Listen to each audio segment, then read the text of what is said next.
Yes. ありがとう。ありがとう。はいございます。おはようございます。おはようございます。おはようございます。ヤッホーヤッホー。もう今日はカジュアルに行くって決めてるんで、もうヤッホーでいきますよ。ヤッホー。どうも皆様。どうもどうもどうも。ベントレー say, no, おはようございます。こんにちは。こんにちは。Yes, こんにちは。Why can't I say おはようございます？おはようございます。おはようございます。Yes, おはようございます。That's good, Yes, but that's actually like a good morning. Oh, it's not morning. Yeah, in Japan, it's night time. Evening. Okay. Yeah, but you can say おはようございます as well. I'll say こんにちは。こんにちは。こんにちは。Yes, こんにちは。皆様、どうもご無沙汰しております。今日は早速ちょっと始めますが、懇親会ってことなんで、ちょっとすごいラフな感じでお送りしますね。っていうのも、まあ僕としては今回ちょっとなんかみんなで会話をしながらいろいろと勉強をしていきたいなっていうのが、まあ今回の目的です。で、まったり行くってことで、僕すごい過去もまったり今日はしてるんですけど、皆様何回も言ってますけど、金曜日の夜なんで、飲みたかったら飲みながらやってくださいね。本当にぐでぐでになりながらやってくれて全然大丈夫です。ということで、なんか、ちょっと気分で言ったら、まあこれオンライン上なんですけど、みんなで、でっかいレストランとか居酒屋とかに集まって、話し合いをしてる気分で。だから、なので、すごい適当なタイミングでマイクとかオンにして会話に入ってくれていいですからね、全然。どっちかというと聞かせるっていうより、みんなでこうざわつきながら喋っていくっていう感じがイメージなので、マイク急にオンにして会話入ってきてくれても全然 OK です。で、まあ、今回の、まあ、趣旨をざっくりと言いますが、このデザインラボが始まったのがまあ本格的に始まったのは7月24日に発表しますだけど、オンライン始めたのが6月ですね。6月なんで、まあ、約2ヶ月ぐらいが経ったのかなっていう感じで、デザインラボのウェブサイトがオープンして始まってからは7月24日からなんで、まあ、約1ヶ月ですね。ぐらいなんですよ。で、その6月オンライン講義始めましょうってなった時に、たまたま現れたのがこの今、僕の画面での左上にいるベントレー君なんですけど、ちょうどそのタイミングでインターンシップ探してるってこうやってきたんですよ。やってきて、でその時に僕対して別になんか作ってたわけでも鬼忙しいわけでもなかったっていうこともあって、オンラインでじゃあなんかできないかなってことでいろいろ考えました。で、そのタイミングで僕がちょうど講義をいろいろしてて、デザインラボをやりたい、スタジオを開けたいみたいなことのこう夢がコロナの待機期間中にすごい妄想が膨らみまして、でそこでいろいろ考えた挙句にオンライン上でインターンシップやったらいいんじゃないかなってことで、ベントレーと何ができるかなっていうので活動を始めました。で、今それが約2ヶ月経ったんですけど、オンラインインターンシップで何してるんだろうって感じだと思うんですけど、とりあえずまあファッションは今全部オンライン上に、ウェブ上に切り替わってるんですね。で、ニューヨーク僕いるんですけど、ニューヨークは9月の14日から16までかな。13から16だ。約4日間、ニューヨークファッションウィークがオンライン上で行われます。で、全てが全部オンラインで、ルックブックとか、デザイナーの挨拶とかも全部もう、インターネット上でやっていくっていう形になってます。で、そこで何が要求されるかって、もうデジタルなんですよ。デジタルの編集だったりとか、デジタルのリサーチとか、デジタルコミュニケーションですね。で、そういうものを今、ベントレーに結構僕はお願いしてます。なんで、まあ、やってる内容で言ったら、まあ、デザインラボの運営の、まあ、ゲストのポートフォリオとかの、エディティングだったりとか、アップデートだったりとか、今僕は彼にミュージックリストを作ってもらってるんですけど、その僕のブランドに合わせたミュージックの選曲だったりとか、インスピレーションの画像を拾ってきてもらうとか、まあ、そういうことをメインに彼にお願いしてます。で、これがどういうふうにつながるかっていうと、まあ、皆さん、じゃあメゾンに入りました、でっかいブランドに入りましたって言ったら、まず何やるんだろうって思うと思うんですけど、もし服が縫えるのであれば、多分なんかこんなサンプル作ってって言われる場合もあるんですよ。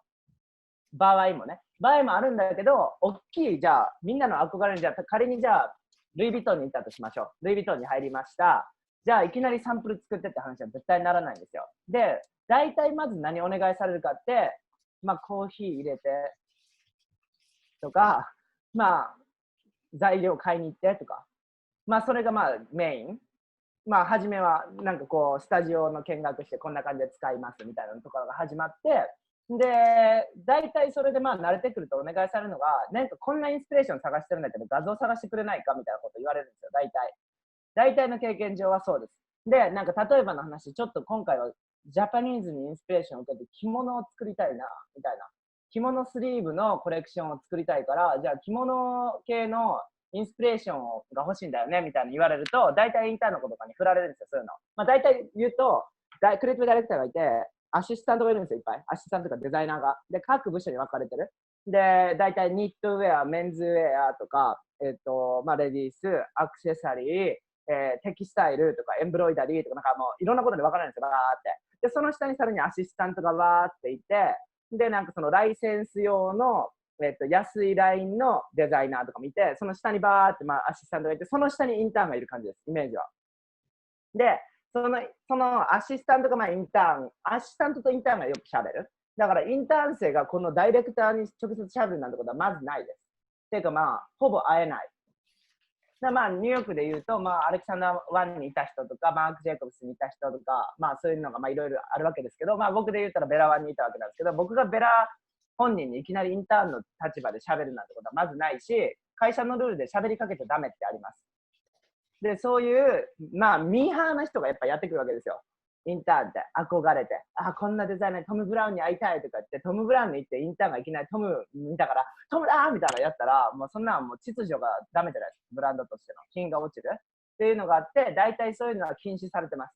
インターンからいきなりぶつかれみたいな。で、過去の講義で僕はなんかチャンスがあったらいけいけみたいなこと言ってるんですけど、まあそこはまた別の話ですね。アーティスト同士として行くんだったらぶつかっていいんだけど、そこにはやっぱり会社としてのシステムがあるから、そこはちゃんと礼儀がある。で、まあ大体インターン生はアシスタントとだけ喋ります。こうやって。で、デザイナーにもほぼ挨拶できない状況から始まります。で、それ全然普通で、じゃあどのようにしてそこからこう上り詰めるかってとこなんですけど、与えられた仕事の、まあ、期待値をどんどん超えていく。それを繰り返すのみです。それ以外の他の作戦はないですね。いきなり、こんなのがいいと思うんですって作ってきても礼儀としてダメだし、失礼じゃないですか。コミュニケーションとして。だから、お願いされたものの期待値を上回る。お願いされたものの中でどんどん上回っていくっていうのがもう秘訣。で、これで今僕ベントレーにそれ画像の検索すごいお願いしてるんですけど、っていうのが画像の検索ってめちゃめちゃ重要なんですけど、それ皆さんにそのインターンシップのちょっとなんか仕組みを説明した理由として、インターンでじゃあまずインスピレーション着物スリーブがやりたいんだよねって着物スリーブお願いしますって言われて、画像を集めてきてって言われるんですよ。で、その時にその画像ってまあ人のデザインだから自分じゃないところじゃないですか。で、適当に着物スリーブ集めて、よーしってこう持ってったら、そこの画像の質で、その人のセンスってこう見られてるんですよ。基本的に。で、一つ着物って言われて、なんかもう、わかります？なんか楽天とかで売ってるようななんか古着着物とかをなんか保存したりとか、もうなんかすぐ1年前とかのコレクションで誰かがやったやつとボンボン保存したりとか、なんかもうわかります？なんかその着物スリーブってその一言だけでも、その画像でいろんな選び方があるじゃないですか。で、そこでまずもう始まってるんですよ、その、戦いは。で、他のインターンの子たちが、なんか適当に着物スリーブって Google で調べて、上に出てきてるやつをプンプンプンプンって保存するじゃないですか。そんなの誰でもできるんですよ。で、そこで求められてるのは、それを一回全部通り過ぎた後に自分なりのツールでどういう着物スリーブいいなって思うものを見せつけるか。そこって結構自分の個性が出るんですよ、センスが。で、それがすごい重要。で、インターン始めたらみんな気をつけてくださいね。たかが画像って言われたりして、そこでどう見せるか。それってもうデザインプロセスなんで、ポートフォリオ皆さん作ってたら分かると思うんですけど、確実に画像っているじゃないですか。どんなものを作るにもなんかこう参考資料で必要で、その参考資料の質によってファイナルの質がすごく変わるんですよ。もうそれはもう完全につながる。だからその最初の出だしの根っこの部分が、なんかもうこれごめんなさい、ギャルをバカにしてるわけじゃないですけど、マルキュー系ブランドがあるとするじゃないですか。マルキュー系ブランドの人はハイファッションから取ってこうやってるわけじゃないですか。それをハイファッションにいるのにギャル系ブランドからまたこれ戻したら意味わかんないじゃないですか。っていう、そういうことを絶対やんないっていうために、僕はそのベントレーに、ベントレーで僕がやってるのはそのオンラインインターンシップなんだけど、言ったらメンターの作業にもちょっと近い。なので皆さん会員のページに行ったら、オンラインインターンシップ内容って見れないんですよ。何を見せてるってケーススタディを見せてるんですね。で、彼と僕がやってるのはオンラインインターンシップがメインで、週に1回のケーススタディをやってます。で、ケーススタディが何なのかっていうのは、日本語はあんま出てこないですけど、模範生徒だ。模範じゃない。模範生徒。だからなんかその、なんていうんですかね、これすごい例えが悪いんですけど、サンプルってすごい言葉悪いですね。ごめんなさい。試作品も言葉悪いね。なんかわかります言いたこと。模倣の、生徒さんみたいな感じのプロジェクトです。っていうのが、例えば皆さんいろんな夢を持ってくると思うんですけど、ベントレーってまだ19歳なんですよ。10代。で、僕、すごい若い時で、右も左も分からないみたいな時に、来て、どういうふうに彼が、成長してって、これから、羽ばたいていくのか、みたいなのって、言ったら、若い時ってもう一瞬しかないじゃないですか。戻りたくても戻れない。だからたまたま転がり込んできたフレッシュな、この、やる気のある青年のその瞬間ってもう、すごい、かけがえないものなんですよ。だからそれを、僕が思ったのは、彼のためにも絶対なるから、それをレコーディングして、その時のモーメントをちゃんと記録していく、アーカイブする。っていうのは、例えば皆さん多分、若い方いると思うんですけど、10代のうちって、恥ずかしいからあんま自分のこと撮らなかったりとか、レコードしなかったりとか、自分の頑張りを記録しなかったりするじゃないですか。それって、後々将来的に自分が何か作るってすっごい大切なんですよ。それがあるかないかって。だから、これはインターンシップも兼ねてるんだけど、ケーススタディっていう名前で、彼のそのフレッシュな状態をレコードしておく。で、それを、彼に資料としてタイムカプセルみたいに将来渡してもらう。いつでも使っていいんですけど、そういう意味もあって、ケーススタディをしましょうってなったんですけど、その理由が僕のところに転がり込んできたのが、インスタグラムで勝手に来たんですけど、ボーンって。インスタグラムで DM がなんかこうランダムに来て、で、僕がパーって見てたら、今までにないぐらい英語で丁寧な言葉が書かれてたんですよ。で、皆さん僕言うんですけど、DM したらいいじゃん、アタックしたらいいじゃんって言うんですけど、その一言目のアプローチの言葉ってすごい大切なんですよ、やっぱり。で、僕はたまに来るんですけど、英語でなんかすごいラフに、Hey! みたいな、Hey! みたいな感じでこう来られても絶対あんまりなんか、ふーんって感じでなんか返さないですよ。なんか嫌だな、あんまり深く入りたくないな、みたいな。Hey, what's up? I love your work! とか言われても、なんか、みたいな。Can I just get like job? みたいなのたまに来るんですよ。いや、無理みたいになるじゃないですか。で、それにおいて、そのエントレーはなんか、イギリス人っていうのもすごいあると思うんですけど、なんていうかこう、今までにないような、なんかそのすっごい丁寧な言葉が来たんですよ。で、それですごい興味出て、この人どんな人なんだろうと思って返事をしたわけですよ。したらもう本当にもう5秒とかで返ってきますよ、返事が。ポンポンって。で、それもすごい大切。自分でそのアプローチしたんだったら、もう返信をとにかく早くする。それってすごい大切じゃないともう逃します。なんかためにあるじゃないですか。なんか僕若い時になんか駆け引きあったんですけど、返事をがっつりで返すとちょっとダサいみたいな。だからなんかちょっと時間を置くみたいな。なんかあるじゃないですか。なんか、ちょっとなんかピンって来てるの分かってるけど、ちょっと今なんかがっついたら嫌かなと思って、1時間後ぐらいに返すのがいいからちょうどいいかなとかあるけど、もう関係ないですよ。その自分の立場なんですけど、本当に何かやりたいって言ったらもうパンパンパンって返した方がいいんですよ。で、僕もちょうど時間なかったから、もう5分とかでしか時間ない中でパーってやり取りしてるから、もうパンパンパンって来てくれたから、もう話がスッと進んだんですよ。で、OK、なんかちょっと興味あるから、なんかこの E メールアドレスにじゃあポートフォリオ送ってくださいって言ったら、ポンってもう本当に1分以内ぐらいにもうポートフォリオが来て、そこにもう履歴書もついてて、で、文章もなんか、なんで君のところにメールを送ったのかみたいな、なんか丁寧なメールがポンっていきなり来て、で、もうそこでもう大体ポートフォリオを見る前からも興味ありますね、僕は。この人に多分仕事とかなんかを任せたら、すごい早いリスポンスでやってくれるんだろうなっていうなんかこう可能性があったから、よし、じゃあちょっとこのこと、じゃあインタビューしてみようかなと思って面接を しましょうみたいな。で、その時にポートフォリオを開いて、僕がそのポートフォリオを送られても、なんか好き嫌いあるじゃないですか、やっぱり。好き嫌いあるんですよ。で、そのポートフォリオを見てて、彼が僕にもうすごいピンポイントでもう狙ってきたんですけど、それで僕はまんまと引っかかったタイプなんですけど、そのポートフォリオの中に僕の作品が入ってるんですよ。インスピレーションとして。で、それって考えてくださいね。僕いつも言うんですけど、その仕事をここにアプライしたい、この学校に行きたいって言ったら、そのスペシフィックなポートフォリオを作るのが一番効果的。それってまあそうじゃないですか。まあプレゼントを渡すって考えてくださいね。誰にも渡せそうなプレゼントを渡すのと、その人のために買ったプレゼントの意味が違う、そのパワーが違うっていうのはもうみんなわかると思うんですけど、それと一緒です、ポートフォリオって。で、ポートフォリオって人に見せる、あげるものだから、そこに対して誰でもこうやって配ってなんか数打ち当たりみたいな感じでやるなんかバレンタインのチョコレートみたいな、キリチョコみたいなものよりやっぱ本命、一発ボンってやった方が本当に狙いたいんだったらやるべき。で、これはまあコツなんですけど、もし皆さんが将来的に学校も終わって仕事をしたいってなったら、言われてないプロジェクト勝手にやって送ってくださいね。そのブランドのために。それが一番早い。まあ、例えばの話ですけど、じゃあ、どうしても自分はアレクサンダー・マックイーンに仕事がしたいんだ。どうしてもって言うんだったら、言われてないんだけど、アレクサンダー・マックイーンに僕が言ったらこんなデザインしますみたいなスモールプロジェクト作って出してくださいね。もし例えばナイキ開発したい。パタゴニアでサステナビリティをすごい集中したいとか言うんだったら、自分で企画案を送ってくださいね、ポートフォリオと一緒に。ポートフォリオって別に言われたことだけやるもんじゃないから、自分で思うもの、その意欲、なんかその自分のそのなんか独自性とか、そのなんかスポンテニアスに自分でできる、スポンテニアスにできるっていうのは、まあ、一人でこう考えて行動できる。そういうものを見せる場所であるんで、ポートフォリオに必ずそういうの足してくださいね。イニシャル的なそのワークはあるんだけど、プラス目的に合わせたピンポイントなものを添える。で、ポンって。で、彼は、まあ、その僕のポートフォリオ見た時に、さーって言ったら、なんか見たことあるなと思ったら、僕の作品が何個か出てくるんですよ。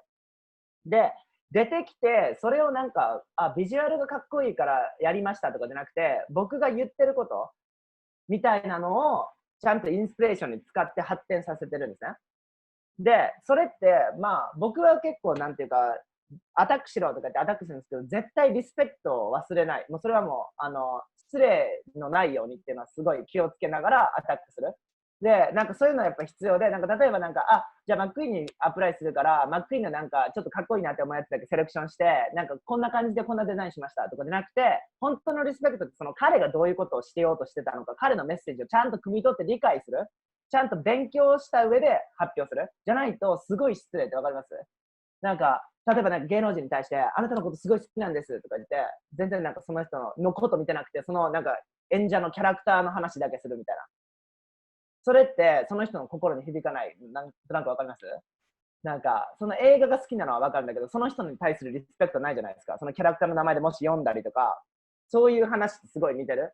このデザイナー好きだから、この表面のすっごい代表的な作品のこれが好きなんですとか言って、わーって喋ると、もうなんか飽き飽きされるっていうの分かります？で、自分が仕事とか、まあ、そういうリーチアウトするときって何を考えるかって、そういう人たちってやっぱいろんなそのギフトをもらってるわけですよ。働きたい、働きたいって、ラブコールをもらってる。その中で輝かなきゃいけないってなったときに、作品の良さもそうなんだけど、そういう部分、そのブランドに対する理解だったりとか、リスペクトをどこまでちゃんと消化して発表できるかみたいな、そういうところがまあ鍵になってくる。っていうところで、ベントレーはそれをまあ、スッてこう、クリアしたわけですよ。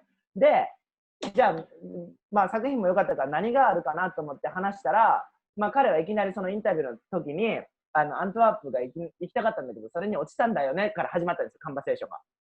で、まあ、それで僕はもう決めたんです。よし、じゃあ、この子のために何かをしようと。っていう風にこう始まったんですけど、それがなんでかって、そのなんか、まあ、例えばの話ですけど、じゃあ、ポートフォリオね、よし、用意ドンで始まった時に、いや、僕ってこんなにすごくてこんなことができるんだよ、みたいなこと話されても、まあ言って年代が違うし、もうなんか経験値が違うから、そんなん聞かされても別に響かないわけですよ。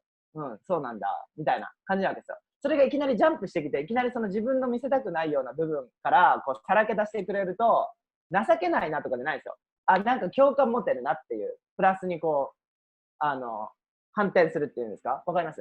そのいきなり自分のそのなんか普段友達に言わないようなとか悔しい、めっちゃ悔しいんだろうなって、もう僕も受験したことあるから、そんな受験で失敗するなんて本当にすごいへこむじゃないですか。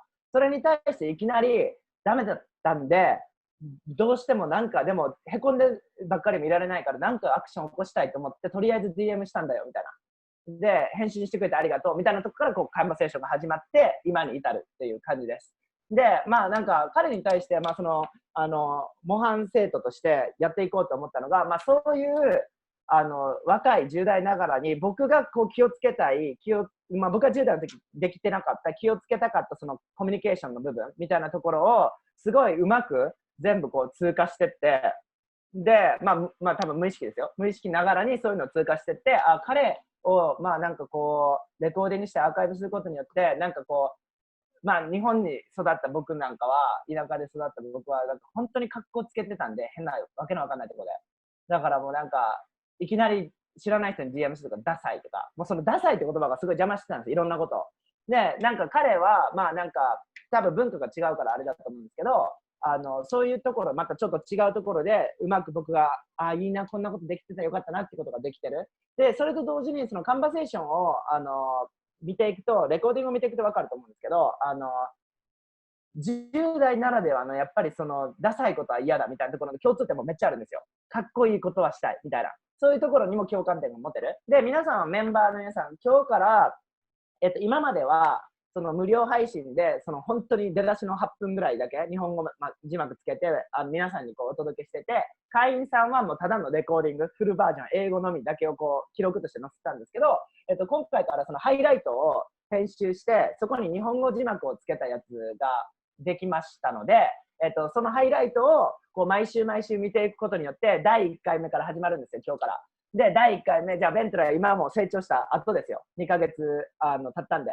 ただ、その1回目が見れます。1回目とかもう本当になんかもう、今でもまだウブな感じですけど、もっとさらになんかこう、右も左も分かんない迷いみたいなのがある状態から今、7週目まで来てるんで、ほぼ約2ヶ月分ぐらいは溜まってるんですよ。で、そういうのをこう毎週お届けしていくので、皆さん、ベントレーと直接今日喋って、ちょっと親近感湧いてもらって、その会員用のハイライト見てもらったら、彼のその成長みたいな、デザインの成長ってメンタルの成長なんで、そのメンタルの成長がどういう風になっていく、イコールそのデザイン力がどういう風に上がってるかみたいなところが見れると思います。ので、今回それの発表の場でもあり、ベントレーと皆さんなんか話したいことを好きにこうダベりながら話してくれるのがいいかなっていうのがメインです。っていう僕の前置きがもういつも通り長々とあれしましたけど、早速じゃあベントレーと登場してもらいますね。で、皆さん本当になんか気になることあったら普通に入ってきてくれていいし、引き続きチャットで今回の要点だったりを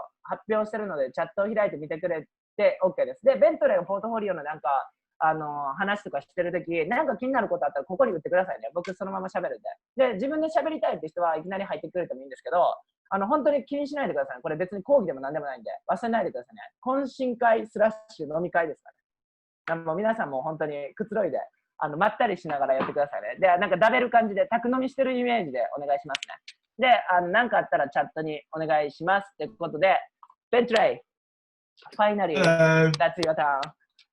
It's my turn, is it? So I barely mentioned our history, how how I picked you up little bits, see me, and then what's the point? We had a conversation, blah blah blah. Yeah. But I want you to introduce yourself. Okay. Hello everyone. My name's Bentley. Thanks everyone for being here as well. I really appreciate it. It's very nice that so many people have come.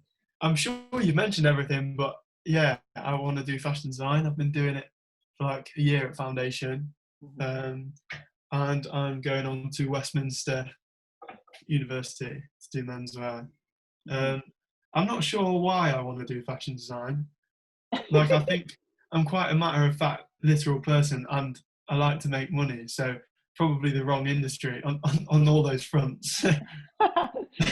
Okay, let me just translate. Yeah, go. ベントレーは、さっき、一番最初に言ったのも、今日来てくれてありがとう、本当感謝してますっていう話なんですけど、なんか、UAL、UAL って、グループなんですけど、セントマーチンズが入ってたりとか、RCA が入ってて、UAL のそのファンデーションコースを1年行ってました。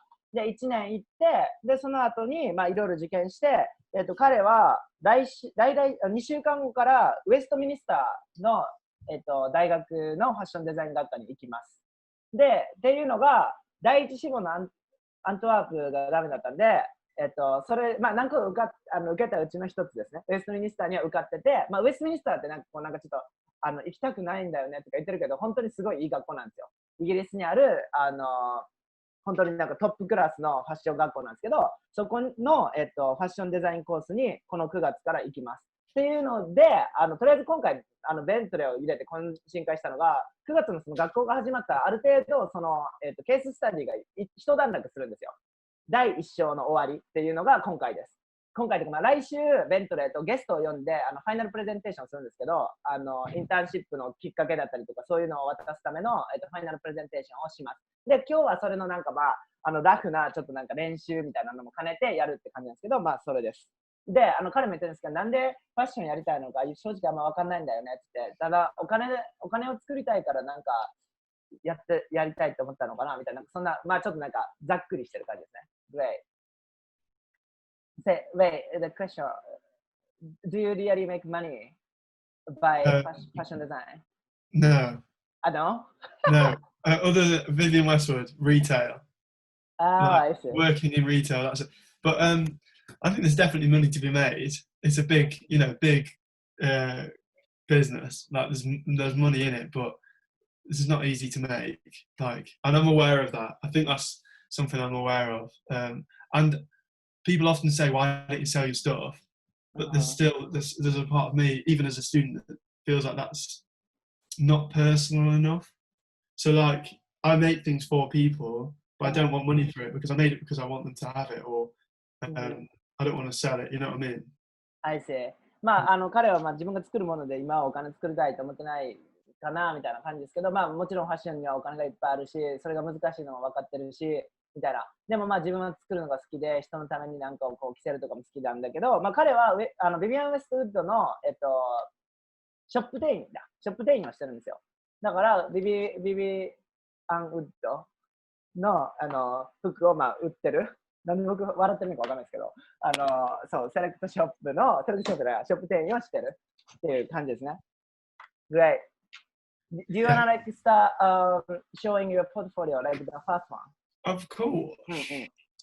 じゃあ、僕に送ってきた最初のポートフォリオを見てみましょう。これ全く編集してないんで送ったままの状態をお送りしますね。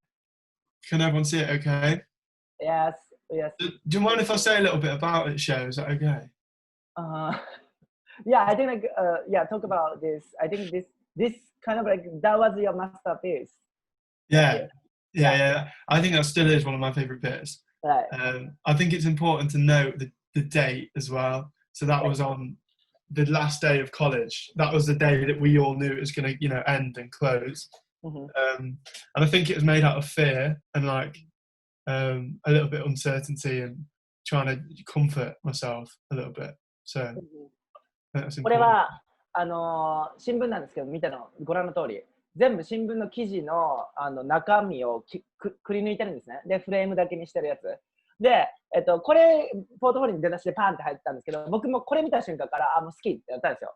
っていうのが、なんでかっていうのが、いろいろポイントがあるんですけど、彼も言ってるんですけど、これを作った日にちがすごいポイントで、彼のそのファンデーションに出た日の学校の最後の日に作ったやつ。で、これって、がっつり、なんかロックダウン始まってる感じわかりますの、その中で作ったものなんですよ。で、僕はその時ロックダウン中だったんで、これ見た瞬間でパッてなんかこう、僕もなんかデザインするわけで、これを見ただけでいろんな情報が入ってくるんですよ。勝手に頭の中に。ウィーンって入ってきて、じゃあ新聞だ。で、どうせこのロックダウン中の新聞の内容ってすごい暗いし、なんかもうすごいなんか、コロナがパンデミックだみたいな話ばっかり。で、それを切り抜いてこうやるイコール時間超あるじゃないですか、これ。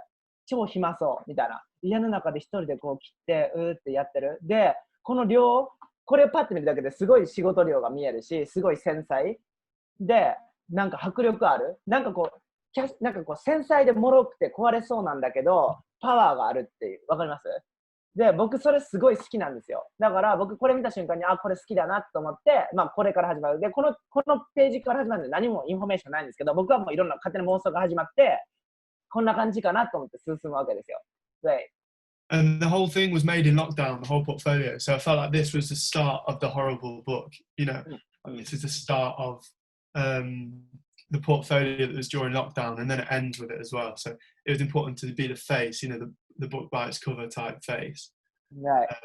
で、これは彼のチョイスなんですけど、そのロックダウン中に作って、なんかすごいなんかホラーブックとか言ってたんですけど、なんかすごいなんかこう残念な、なんかこう、環境の中で作ったものっていうのを表現したくて、一番最初に持ってきたっていう、まあ、意図として、こう、彼が画像だけパンって置いてる感じですね。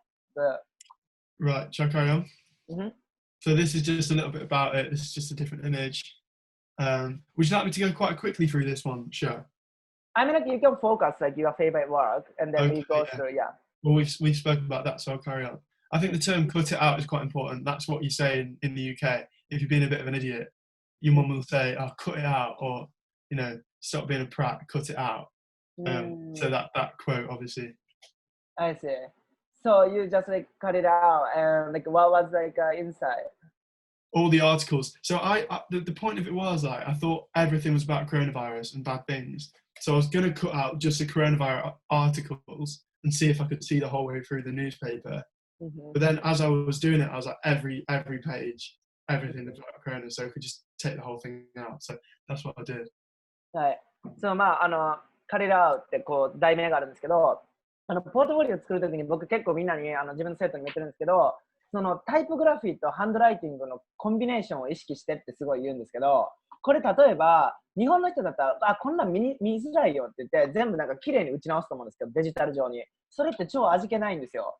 で、ポートフォリオですごい大切なのは、そのなんか仕事量とか、なんていうかそのなんかこう熱量みたいなのを伝える場所なのに、さらりとなんか発表するプレゼンの場じゃないんで、なんかこうパワーみたいな、その人の個性みたいなのを見せるときに、このカリラアウって言葉通りなんですけど、この題名もカットされてて、組み替えられてるじゃないですか。新聞をカットしてこの題名作ったんだなってパッてわかるわけですよ。だからその言いたいこととコンセプトがもうすごいマッチしてる、その文字の時点で。で、その下にすごいなんかこう手書きでわーって書いてるんですけど、よくよく読んだら I created this piece on my last day in college before lockdown とか書いてるんですよ。で、Everything I had とかなんかこうやって自分のエピソードがここに書いてるわけですよ。で、興味あったらこう読めるわけですよ。ああ、なるほどね、なるほどねって。で、まあ、この感じで、さらに忘れちゃいけないのは、ここ、右上にちゃんと自分の名前と、ちゃんとした日にちを書いてるじゃないですか。で、これを僕すごい意識してほしいんですけど、例えば、まあ、日本の皆様は謙虚じゃないですか。で、僕もまあ謙虚な方だと思うんですけど、その謙虚な私たちが何をするかって、自分の作ったものに対しての感謝というか、その自信がない。それってすごい問題で、自分が作ったものをなんかアートのようにちゃんと扱ってくださいね。僕の作るものすべてはとても価値のあるアートだと思って、ちゃんとこういうふうに作者の名前を入れて作った日にちを入れるとか、これは特にその日付っていうのが大切だからここにバンって載せてるんだけど、こういうのはすごい意識してくださいね。あなたたちが考えを持って意識を込めて作ったものはアートですからね。すごいそれをちゃんと尊く扱ってくださいね。Great.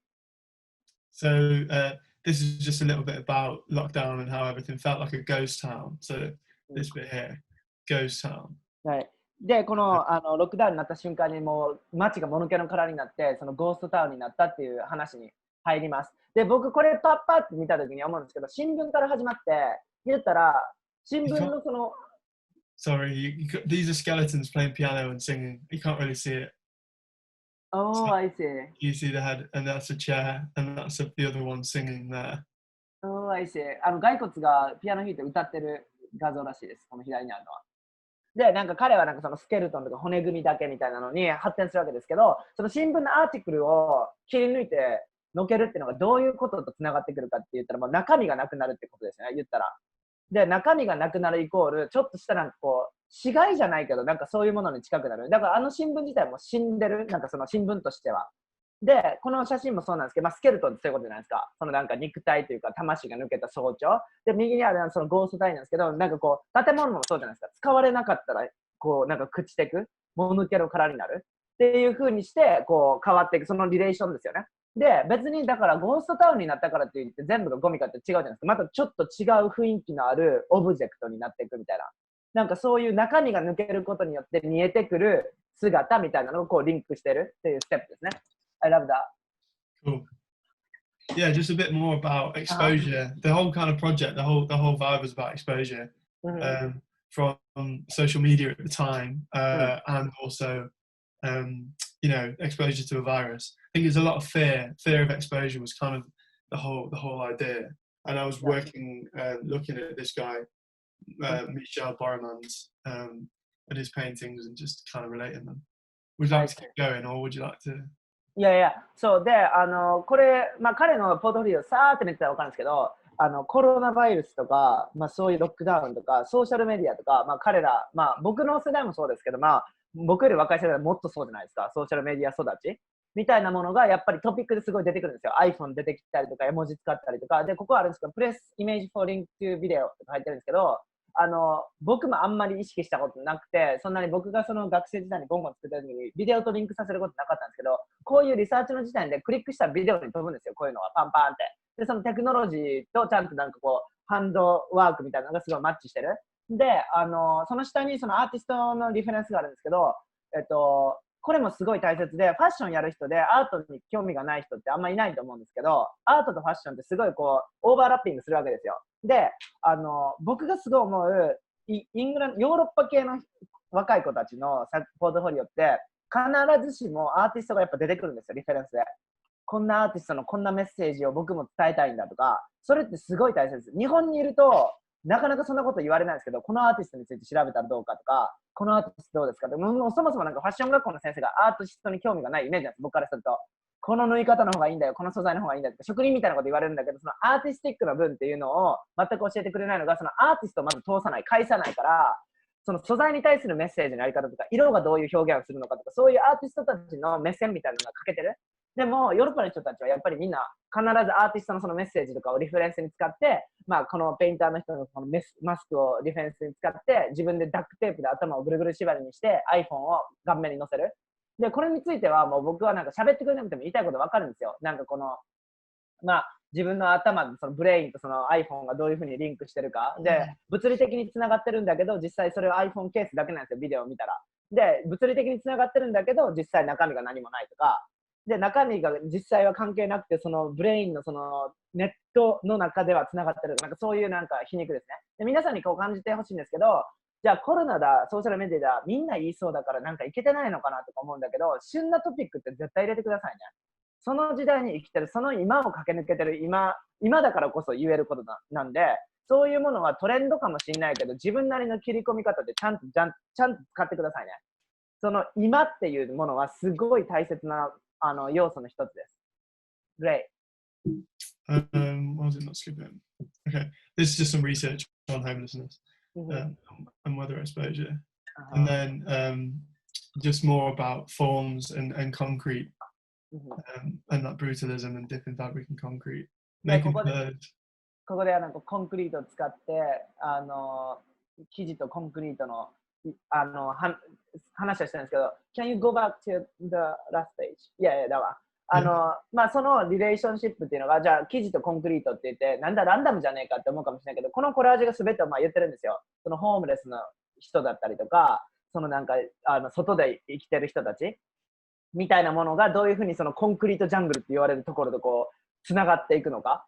みたいなところをまずここでリサーチしてコラージュして、そのシルエットだからそのなんか家だから、まあ、その布団だったりとかそういうものとその地面ですねみたいなものがどういうふうにマージンするんだろうっていう興味からやってる話ですね。でここでも見てほしいんですけど、僕このコラージュ好きなんですけど、別にこれがじゃあ完璧なコラージュかって言ったら別にそういうわけではないんですけど、もうちょっと綺麗にできるかなとか思うけど、別にコラージュって綺麗だから正解とかないんですよ。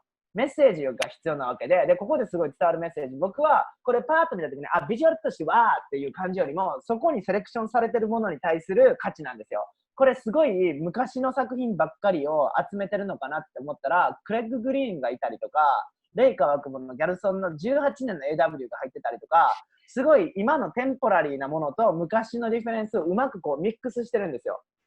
で、それってどういうことを意味するかって、昔のものもリサーチしてるし、今のフレッシュなデザインみたいなのをちゃんとリンクして彼は捉えてるっていうものがここでもパッと見てわかるわけですよ。で、みんな考えてくださいね。ポートフォリオを作ってるときに、同年代に見せるために作らないですからね、基本的に。ポートフォリオっていうのは、自分の上の世代の人に大体見せるタイミングが多いんですよ。で、それを考えたときに、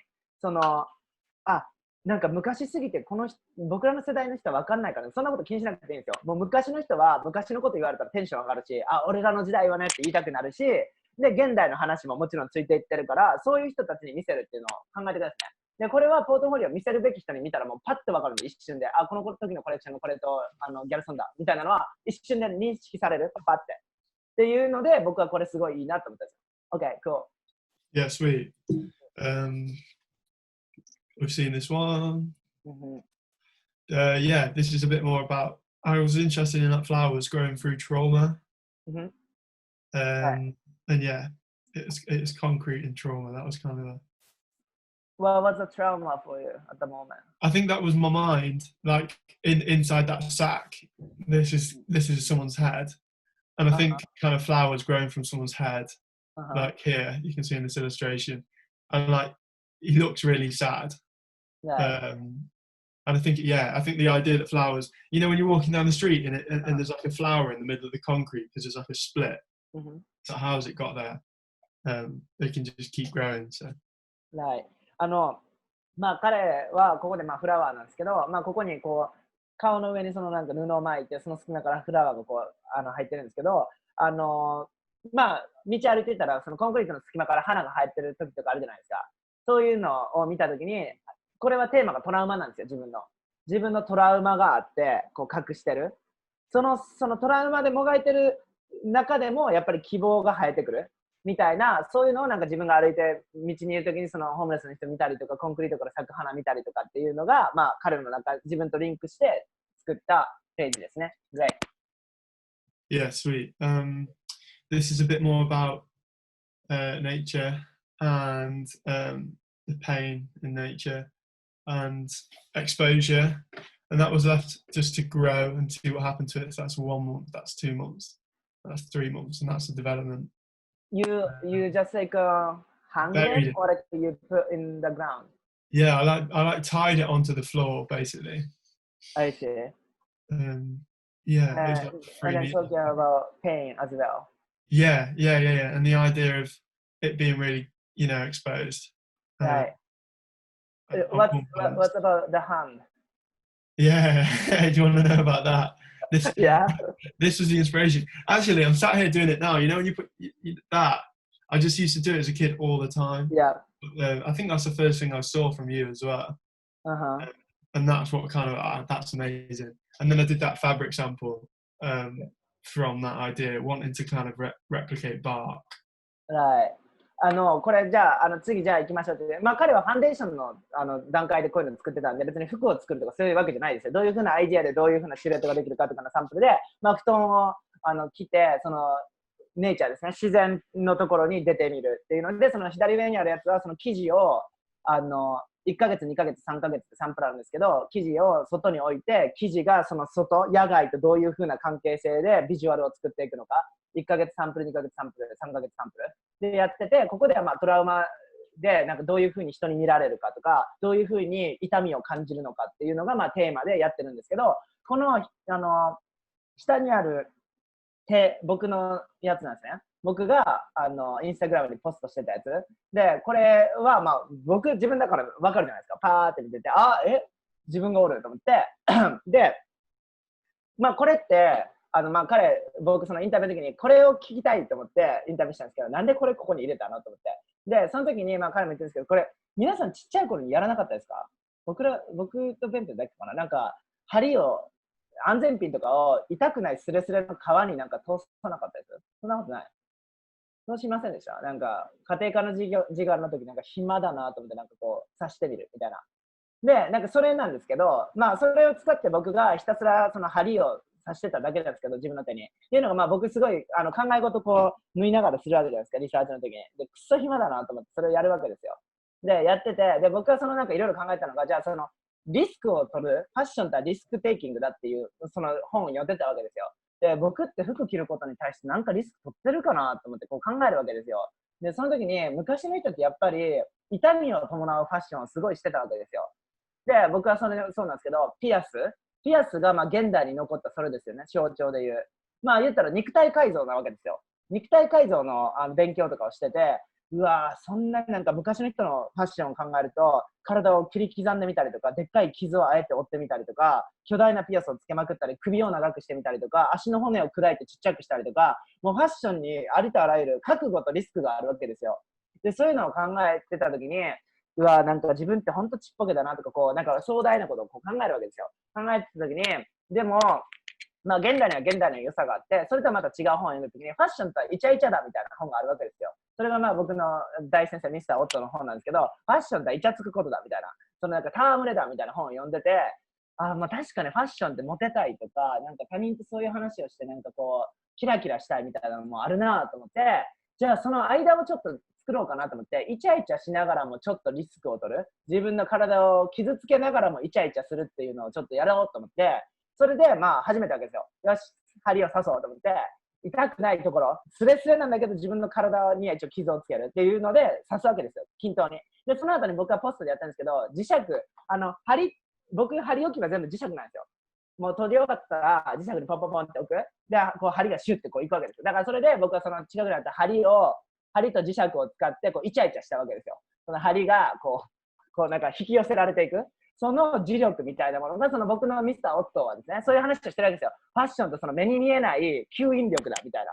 その触れ合いだみたいな。そこの摩擦がファッションなんだっていうのを体感するためにやった。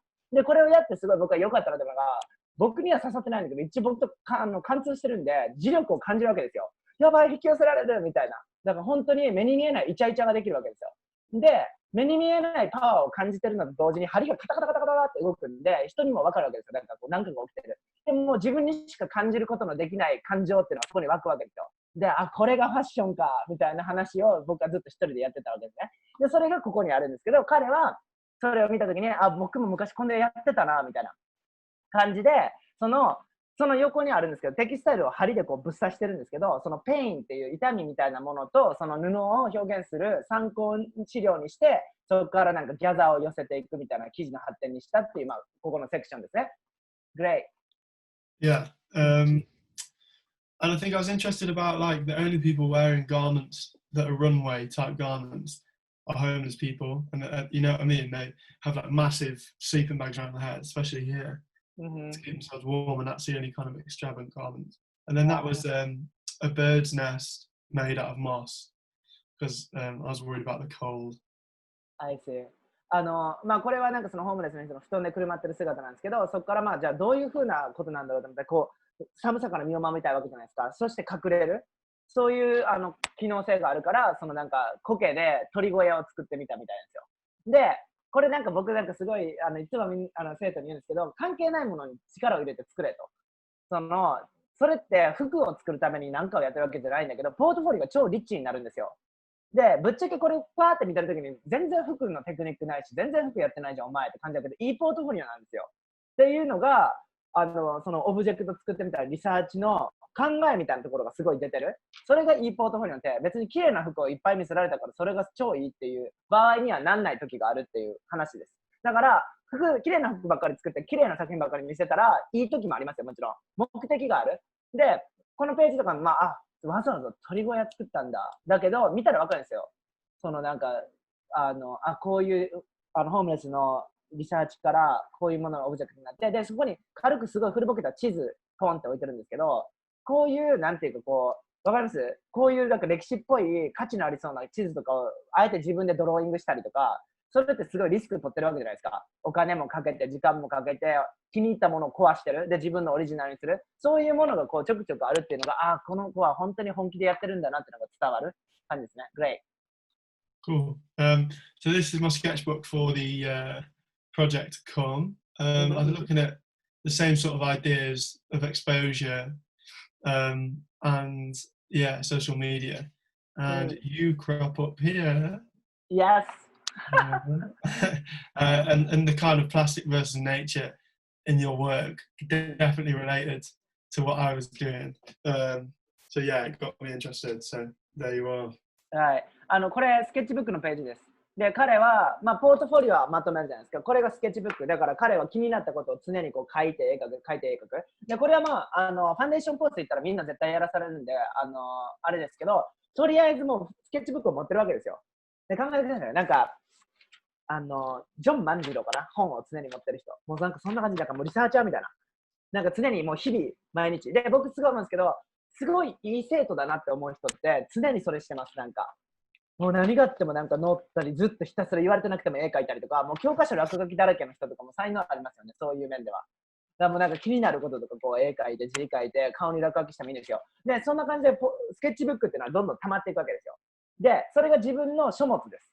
自分の歴史みたいな、自分の考え、アイディアを貯めていく、貯めていく。で、それを後々引きちぎってもいいわけですよ。自分の作品だから。引きちぎってポートフォリオに載せるぞとかスキャンしてもいいし、何に使ってもいいんですけど、まあ彼はこれをパッてさられたんですけど、すごいいい情報がいっぱいあるじゃないですか。だから例えば、ここのグローブだとかさ、ウイルスとの関係性かなとか、で、このなんか布団の感じにも似てるようなフーディーのなんかこう関係性やったりとか、そのなんかひたすらぐるぐる枠だけ書いてみたりとか、なんかいろんなこうリサーチをしてるわけです、ここで。こういうふうになんか、クッションを体に入れたらどうなるのかなとか、2人でこう巻きついたらどうかなとか、いろんなアイデアがここにもある。で、別にそれを最終的に、やっぱ使わねえわって使わなくてもいいんですよ。これとかなんかストッキングみたいな顔もなんか半透明だけど、いろいろ被ってやったんだなとか。で、またここで僕が出てくるんです、この左下に。左下にさらりと僕が出てきてて、で、なんか別にこの僕が作ったファイナルのドレスをパンって貼られて、これをデザインしましたとか言って全然興味ないんですよ。それってなんか別になんか、みたいな。わかります？なんかそれに別に魅力は感じないけど、この僕が特にメッセージを伝えたかった時の写真だけなんですよ。あるのって。で、っていうのが、まあ僕それですごいリスペクト感じるなと思ったら、まあ大体インスタポストした時に僕たまに長文とかバーって書くんですけど、まあ誰も読んでないだろうなって手で書いたりするんですよ。っていうのがまあ一応僕のノートだから。で、僕はそのインスタグラムを見せるためにも使うし、自分だけのためにも使うんですよ。今思ってることを書き綴っていこうとか。書き綴るために、で、僕なんか定期的に皆さん僕のインスタグラムもしフォローしてたら、なんか僕定期的になんか手の上になんかいろいろやってから、なんかウィーとかやってると思うんですけど、あれはその針の延長線と一緒なんですけど、まあ、皆さん寄生獣知ってます？右さん。右手に寄生虫が住み着く寄生獣っていう、そう、ウィーって右さんですけど、僕その右さん大好きなんですよ。右さんすごい大好きで、ちっちゃい頃にあれ読んですごい生物に対して学ばされたんですよ。人間って何なんだろう、生物って何なんだろう、誰が一番で何なんだろう、すごいそれもう寄生獣ですごいなんかこう、うわーってなったのがあるんですけど、それと一緒で僕はずっと信じてるんですよ。その手には手の、なんかこう歴史があるというか、多分僕の脳みそが経験しないことを僕の手は経験してるんですよ。いろんなもの触ってるし、僕のそのなんか顔とかどの部分以上に。で、一番リスクを取ってくれるじゃないですか。例えばなんか怪我するのも大体手が一番多いし、危険なもの触るのもまず手じゃないですか。いきなりお尻でこう乗っかったりしないじゃないですか。そういう面でやっぱり手って僕をなんかこう守ってくれてる存在というか、別に手がなくなっても死なないってみんな分かってるからリスク取るじゃないですか。っていう面でなんかそのなんか手に対するリスペクトがすごいあるわけですよ。で、そのなんかものづくりも手で発表するしっていうのもあって、僕はまあ手のことをまあ自分をもし他人として見るときによく使うツールなんですね。僕をなんか他人の目で自分自身を見つめ直そうと思った時に手を見るっていう感じなんですけど、そういうまあ上で僕はその左手のみを使うんですけど、僕はその右手は職人の手、右利きなんでね、職人の手なんですよ。左はパーソナリティなんですよ、僕からすると。これ勝手な僕のあれですよ。僕の勝手ななんかその中二病の部分です。で、その左手の僕の言った化身ですね。その上にどういう風な素材を乗せる。で、どこまでがこうまあ言ったらファッションで素材を着ることじゃないですか。そことの融合。例えば皮膚の上に何か乗ってたらそれがファッションなんだろうかとか、例えば生物を乗せる、生きてるものを乗せると生き物同士って戦うからカビが生えたりとか、まあなんかわかります？僕らってそれを受け入れられないんですよ。僕らが生きてる限りは。だからそういう面で死ななきゃいけない、素材になるには死ななきゃいけない、生き物を殺さなきゃいけないみたいなのを体感するために、まあいろいろ僕は手の上で遊んでるわけですね。で、その左下にあるやつとか、プラスチックとその花の関係って言って、僕はそのエースホテルでニューヨークでやったパフォーマンスなんですけど、これに関してまあでっかいパフォーマンスをしたんですけど、本当に伝えたかったことっていうのは、プラスチックってすごい脅威なんだよっていうか、すごい強いものなんだよっていうことをもう一回再発表したかったんですよ。プラスチックはなんかゴミ扱いしてるけど、プラスチックがあったら殺せますからね。私たちみたいな虫けらはすぐ死にますよ。ラップでぐるぐる巻きにかわされたら死にますからね。シンプルに。で、このエースホテルでやったのは、そのすごいなんかこう、ケージ、4本柱があったんで、そこをぐるぐる巻きでこうラップにして、ケースを作るわけですよ、ケージを。で、ダンサーの人が、体当たりするわけですけど、そこからぶち破るために。全然破れないんですよ。そのプラスチックの、たかがラップですよ。たかがラップなんか僕らでひっちぎれるぜとか思うけど、それが層になったらもう僕らなんかもう、叶わない。もビヨーンビヨーンって本当になったんですよ。ビヨーンビヨーンってこう苦しむ。で、これが僕の思う現代なんですよ。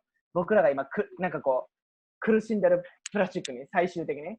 でもまあそこにはまあ花が生えて植物が生えてとかなんかそういうことがやりたかったんですけど、僕アレキサンダー・マックイーンが大好きなんですけど、この日たまたまアレキサンダー・マックイーンの命日だったんですね。で、その発表の日が。で、なんかそういうのもまあリサーチするわけですよ。こういうことがあるってことはどういうことをやろうかなとか、日にちに対してもやっぱりコンセプトとかインスピレーションってあるから、日にちをまずリサーチする。どんなことが世界でこの日に起こったんだろうとか、それも大切なまあ材料ですね。で、それでこう調べると、アレキサンダー・マックイーンがたまたまその亡くなった日、命日の日で、僕が一番好きな皆さん知ってますか？アレキサンダー・マックイーンのそのガラスのショーケースが真ん中にあって、いきなりそれがバーンって倒れて、バリーンって砕けて、蝶々とふくよかな女性がガスマスクつけているみたいな。あれって未来の僕らなんで、間違いなく僕からすると。で、まあなんかそれをちょっとオマージュして、現代バージョンってことで、プラスチックに囲まれる。で、中にすでに人がいるんじゃなくて、それなんか興味のある人間がこう頑張っていくんだけど、跳ね飛ばされて、僕らはもう除外されるみたいなのをやりたかったんですよ。っていうのがまあそれで、まあ、そういうのもちょうど彼はその人工物と自然のことをリサーチしてたから使ったインスピレーションとしてスケッチブックにありますっていう。Thank you, Bentley. Okay, cool. Yeah. This is just a photo shoot of the coat I made. Do you know, I actually love this page. Oh, really? Yeah, it's because you are like Mark. You put like heart, you know. Hold I on. like this. I like this. Yeah, I lost the Wi-Fi there, Sho. Oh. Can you hear me now? Yeah. Yeah. I'm hearing you, but like you are just like paused. Okay, yeah. But like I was saying, like you use like a heart mark, right? Which page you like, which picture is your favorite? Yeah. Okay. So that's sorry, Sho. Am I on now? Yeah. Okay. Sorry, I lost you for a minute. Sorry. Yeah. So yeah, obviously I just put a heart on the images I liked, but there were just so many that I liked to put all of them, and the field was so vast, Right. And it was like white, little white flowers. Right. Garlic.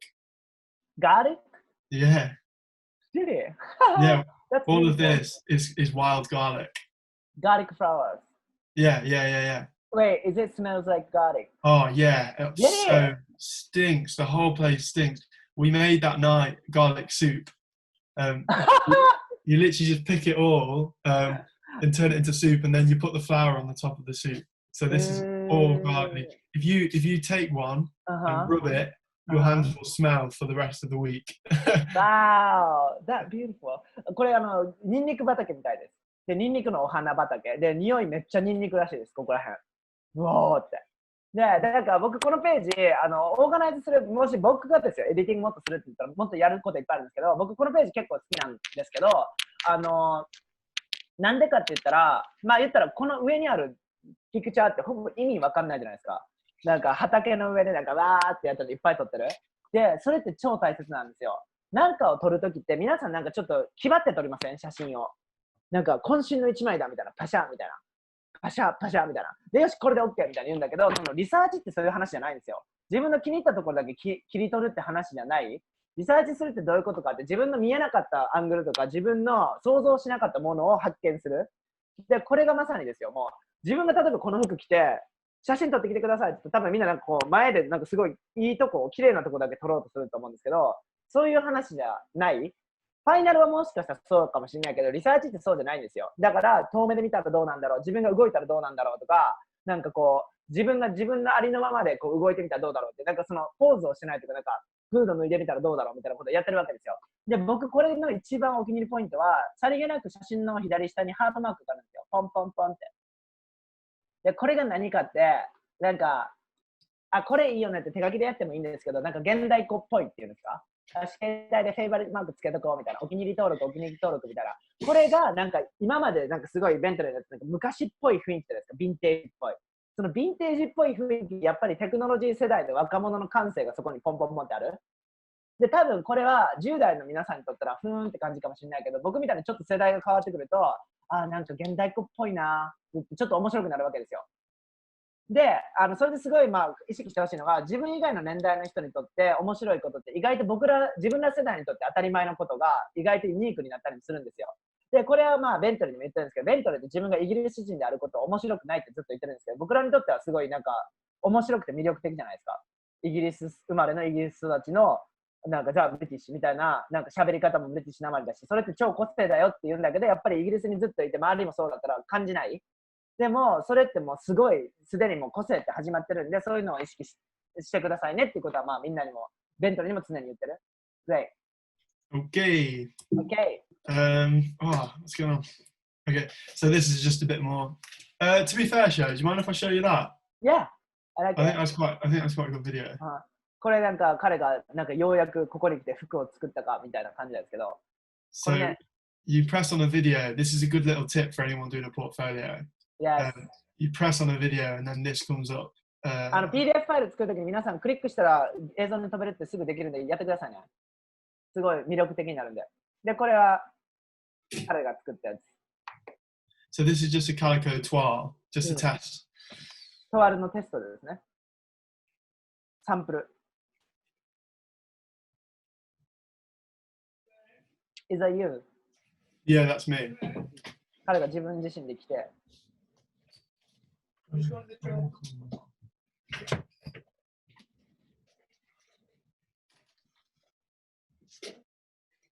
多分ベントレーの背景のあそこにかかってるやつですね。There I am. I was growing a mustache at the time. そうだからこの中の入ってるやつがカバーになるっていうトワールですね。で、これ服作ってない人だったらおーんって感じだかもしれないけど、これ作ってる人だったら分かるんですけど、めっちゃ複雑ですよ。これをもう一回考えてってやったら結構難しい。I like it. So yeah, that was just kind of getting interested about that, and that was the idea of making a duvet cover. で、彼はちょくちょく出てますけど、絵が超うまいんですよ。で、そういうのをさりげなく出してるっていうのも僕のすごい高評価。絵を見てくれとかじゃなくて、さりげなくそういうのを出すっていうのがリッチなポートフォリオですね。Good. Sorry. This shoot was done on FaceTime because FaceTime. I had no because I had no obviously no one was allowed over. I just made these and then I made a little cover for them. So we did it on FaceTime. So I left it all in. You can see the camera here on the laptop and the photographer here, which was interesting. Yeah, that's interesting. これFaceTime で撮ったらしいんですけど、物理的に会えないからビデオでこうつなげて、よし撮ってくれって言ってジャンプして撮ってもらったやつ。で、僕こういうのが本当好きなんですけど、このテクノロジー感というか現代っ子っぽいのをちょくちょく出してくる。そのままスクリーンショットのまま使うとかで、左下見たら分かるんですけど、左下に右上にスクリーンがあるじゃないですか、ちっちゃい画面が。それがカメラマン。ここに左下の写真の右上にいるのがカメラマン。だからこうつないでイエーイってやって撮ってもらったやつもレコードして撮ってる。だからそういうアイディアですね。こんなんやってみようみたいなのをちゃんとアイディアブックとしてやってる。I love that. This is my portfolio behind it as well. So you can see me actually, mid lockdown. These photos are really fun, actually. I remember being cozy. I think that's why I did the duvet thing, because it's like we're turning into our furniture. I want to be comfy. I feel scared and isolated. So wrap yourself in a duvet fitted to you. Right. 家にいる感じのホーミーな感じを出した作品なんですけど、その壁の後ろにポートフォリオを印刷して貼ってるんですよ。こういうのも皆さん意識してくださいね。自分の作品に囲まれるってすごい大切なこと。自分の世界観を忘れないっていう意味で。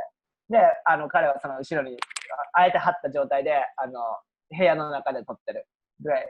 Okay, so this was the wet dress. It was kind of on the idea of Salvador Dali, who did these clocks. And the brief was about time. We'd watched the movie, and I was just trying to think of how I could relate time to a garment. And I wanted the garment to look like time, but I also wanted it to change over time. So the idea was to drape it with circular clocks like this, to drape it round and round and round. This was like the sketch of the idea. And then let it kind of turn from this big puffy dress into like a fitted garment. Is it paper, no? Toilet like cleaning paper, Okay, yeah. これは、まあ、そのなんか時間を表現した作品なんですけど、そのちょうど映画見てて、どういうふうにして自分がその時間の流れとドレスを一緒にやれるんだろうみたいなことをテーマにやってる。で、これクリーニングペーパーを使ってぐるぐる巻きにしてるっていう、まあ、出だしですね。で、Yeah, so this is the next page, and this is a video as well. So I'll show you the video of this because I think it's good.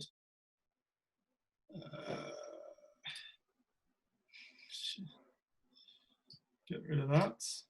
皆さん、Vimeo とか使ってるのかな ?YouTube なのかな ?Vimeo は結構みんな使ってるんで、Vimeo っていうアプリは。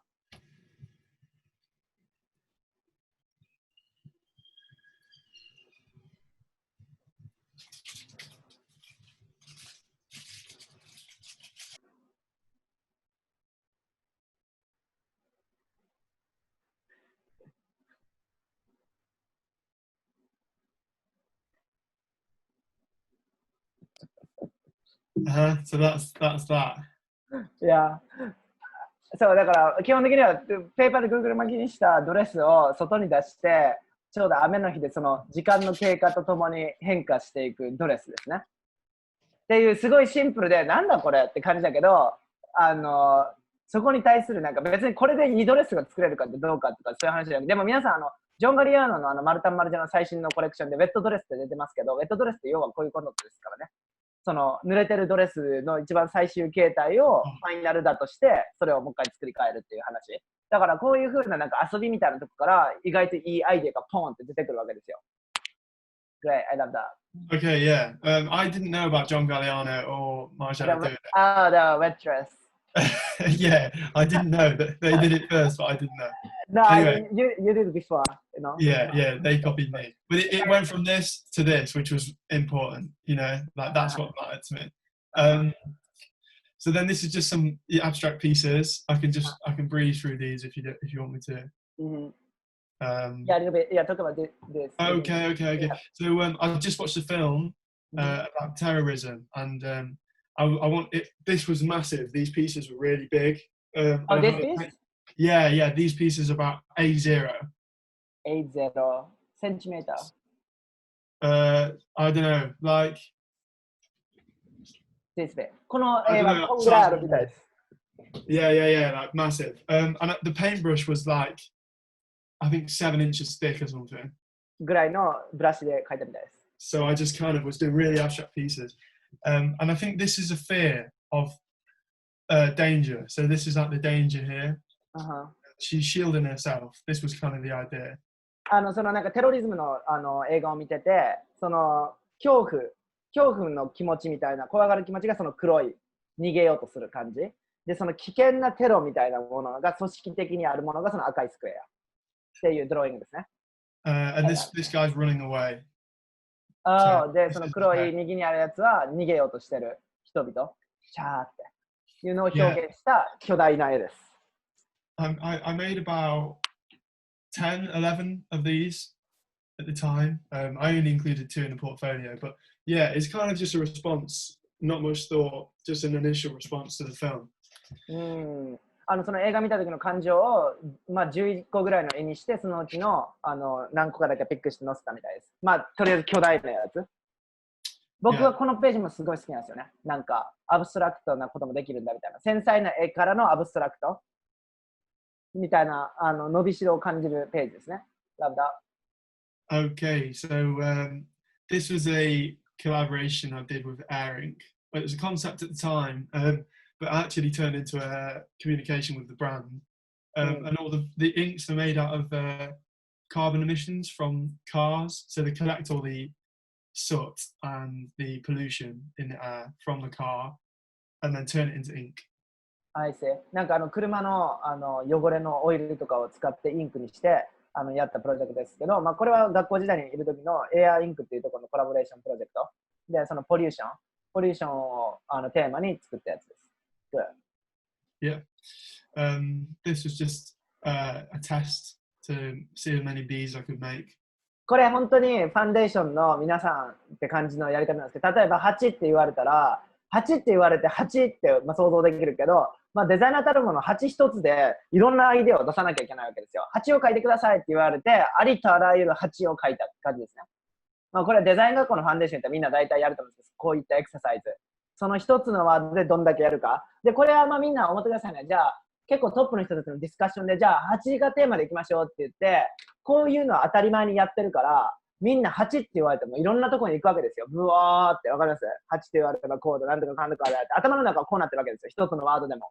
それってすごいいつも行われてて、だから僕らそのディスカッションするときムードボードがいるっていうのが何をみんなが思ってるのかをちゃんとすり合わせしていく。っていうのがアーティスト同士で喋るとやっぱり一つのワードでブワーンっていくから可能性が伸びる。で、それをちゃんとこういうことを言ってますみたいなのを表現する力。だからビジュアルコミュニケーションの力がいるよっていうのはもうそういうことです。自分の思ってること、相手の言ってることをビジュアルにしないと人に見せれないじゃないですか。で、これがまさにそうです。8って言われたら僕はこんな8ができるんだよみたいな。だから絵が描けるって一つの能力。自分の思ってることを表現できるわけじゃないですか。だからそれも一つだし、8って言われて音楽を作り出す人もいるし、そういうなんか吐き出す力みたいなのがテクニックですよね。そういうもののまあ訓練ですね、ファンデーションの。This is a real V. Which one? This one. ああ、で、現物の8も貼ってますね。死んだ We やつ。found it dead. It was dead already. なんだ、I will do and that too. This is a fast V. そう、これ死んだ8が一番最初に出たらしいですね。そう、だから皆さん考えですね、そのなんか、まあ僕もなんか死んだ虫とかすごい好きなんですけど、彼自体がなんで僕のところに来たかって、僕の作風がすごい好きだって言ってたんですよ。メッセージの時点で。で、ポートフォリオを見るとそれがやっぱり伝わるんですよ。ああ、僕も確かに好きだ。みたいな、共通点みたいなところはやっぱりすごい必要な。誰かにアプローチするときに全然作風違うのに、あなたのことが好きですとか嘘じゃないですか、そんなの。っていうのも、まあちゃんと意識して、やるのがいいのかなって感じですね。なんだ。So basically, when I got home, at the time I was going graffitiing quite a lot. And if you remember, the second image was that abandoned building. That's where I go graffiti. And obviously I'd done so many B's that day that it was like in my head. So I could do it really quickly. But we wanted to do one really, really high up in the building because the building's massive and there's like loads of graffiti and then nothing because no one can reach it. So we made this structure out of things we found. And then I think this is kind of metaphorical because this took so long and then this is the artwork, but then this became the artwork. Because especially in a creative way, it's about the time you put into something, not just the time it takes to do it. You know, so it takes a long time to get the idea and then actually executing it's just the easy bit. そう、これ、まあ、8をなんかこういろいろ調べて、これが彼のファイナルなんですよ。最終的に8なんですけど、まあ、これで、まあ、彼が一番言ってるのは、なんかすっごい高いところに8を書きたいと思って、上に書いて、その8は5分で書き終わったんですね。8自体はペペって。で、それに登るための土台ですね。は1時間かかったわけですよ。1時間かけて土台を作って5分で書き終わった。で、その時の、まあ、心理的な問題ですけど、まあ、自分がじゃあアートを考えた時に、これってすごい、そういうことだなってものが、物理的にかかった時間の評価よりも、いいものってやっぱりそこの根っこの部分にすごい時間がかかって、大変。で、彼がここで表現したのは、その根っこも含めて、最終的に見せる8ってもの、だから普段目に見えないような労力みたいなところもキャプチャーした作品がこれです。で、まあ、それってまさに皆さんそうだと思うんですけど、勘違いしてほしくないのが、100時間かけて磨いた靴とか言われても、さっさと磨けよと思いません？なんか、もういいから、100時間もかけなくていいから、もう5分でさっさと磨けよみたいな感じで思う時ってあるじゃないですか。ただなんか、ものづくりになったら急に100時間かけて練り込んだ、練り消しとか言われたら、なんか、おーみたいな、なんかわかります？なんかこう、これが作品ですみたいに言われ出すと、なんかかけた時間がなんかこう、追加されていくような感覚になるけど、そんなことないですからね。その何時間かかったイコールが、その世界共通的に超いいものってことにはなんないっていうのはすごい、意識してください。なんか僕も日本にいるときそうなんだけど、1週間徹夜続けて作ったドレスですとか言ったらみんななんか、ああ、頑張ったね、みたいな。頑張ったねって作品の良さじゃないですからね。それはもう勘違いしないでくださいね。本当のいい作品っていうものをこう見極める力に、なんかどんだけ頑張ったかみたいなのは関係ないわけですよ。ファッションショーを考えてくださいね。アートでもそうなんだけど、美術館っておーって最終的に作品だけ見るじゃないですか。そこの背景でこの人は1週間徹夜しましたとか壁に書かれてもうるさいって感じじゃないですか。もうはいはいみたいな。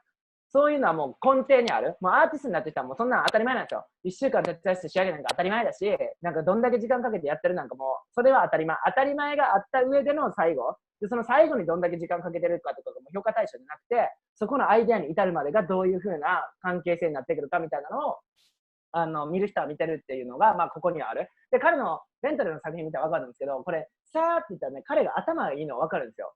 あ、こんなこと考えて、こんなアングルでこんな物事言ってるんだ、みたいなのがすごい伝わるポートフォリオ。だから、まあ、薄っぺらくないっていうの分かります？作品としてはすごい未完成なものばっかりで、フラジャイル、なんかこう壊れやすそうなものばっかりなんだけど、そこに至るまでのリサーチになんかスマートさを感じるって感じです。で、Yeah, so this was just some live drawing I did, but I kind of wanted to make sure it was related to the portfolio. And then when I did it, I was really sad. It was cold. The vibe was just a bit, blue. And then when I reflected on the pieces, again, these are massive. These were painted with my hands, like just using my hands and stuff. Yeah, like really, really big. And then I went over them blind. But yeah, and then they kind of looked sad and they missed each other when I looked at them a while ago. So then I used these texts from me and my girlfriend and included them because obviously we were in lockdown. So yeah. これはまあ彼とその彼女のポートレートなんですけど、そのなんかロックダウンでお互い離れた状況でいる時のその時ちょうど悲しくて寒くてなんか気分がすごいブルーな時に描いた巨大な絵で自分たちがテキストしてる様子。だからもうこういうのが僕としてはすごいいいですよね。なんかあえてそのリアルなメッセージのテキストを切り抜いてきてそこにポンって置く。巨大な絵せっかく描いた挙句にここまでちっちゃくしてテキストを載せるみたいな、なんかそれがリッチですよね。わかります？なんかもう巨大なの描いたら巨大なの見せたくなるじゃないですか。こんな巨大なんだぜとか言って。まあそれはそれでいいんだけど、時にはね。まあそういう風にしてポートフォリオがリッチにどんどんなっていく。で、これはやっぱりなんか現代っ子だなって感じですよね。これはね、僕のね、親の世代とかは絶対やんない技ですよね。こんなわざわざせっかく書いたところにこんなちっちゃいテキストをポンってつけるなんていうのは。っていうのはやっぱりそのなんか今っぽいっていうのは面白みにもつながるって感じですね。ラブダ。Yeah, cool. This is a bit more. I'm sorry it's so bad quality, by the way. I had to send it really low quality. I think that's good enough quality. Okay, all right. Okay, good. This is just an illustration project I got with a company in Nottingham called MIM. And they kind of were into the whole idea of Tarantino films and the relationship between Robert De Niro and Samuel L. Jackson and Pulp Fiction and stuff. So. まあこれは別のプロジェクトなんですけど、すっごい絵うまいですよね。もうそれです。もうそれって感じ。パッて見てうまよしって感じ。はい。Great. Yeah. Okay. Yeah. That one. Yeah, I remember. The end. Yeah, this is the end. これが最後のページなんですけど、Well, me again. The Queen said this. So the Queen's. I think everyone else thinks she does a lot of things. Yeah. Like. I think the rest of the world thinks that she does lots, but she doesn't. We never hear from the Queen ever. I think the Queen has been ruling for like. You mean 70... like this Queen? Yeah, the Queen. Yeah. Okay. She's been ruling for like 70 years. She's only ever addressed the nation 4 times, like outside of the regular. And that was like the Cold War, World War II, Berlin Wall falling, and the coronavirus. She came on the TV screens and she did like an address to the nation at 8 p.m. on Sunday. And at the end of it, she said, "Better days will return. We will meet again." And we will meet again is like a song from World War II. We'll meet again. Don't know when. But all the soldiers used to sing it and the wives used to sing it. It's like a really nostalgic song here. Like everyone knows it, like World War II. I see. なんかこれ We will meet again とか言うんですけど、ほらイギリスってまだなんかその貴族というかその王族文化があるじゃないですか。そのまあなんかすごいインポータントなんですけど、最近なんかその王族とかはスクリーンにコロナが始まって出てきて。なんかこう挨拶したりとかドレスアップしてから挨拶をなんかワーッとするんだけど、その最後に We will meet again とか言って言うんですけど、それって全員が知ってるような有名な歌みたいなんですよ。さっき彼が口ずさんでた。でも、We will meet again, but we don't know when. だからいつ会うか分かんないけど、いつか会いましょうみたいな。それの、いやいや。This was like,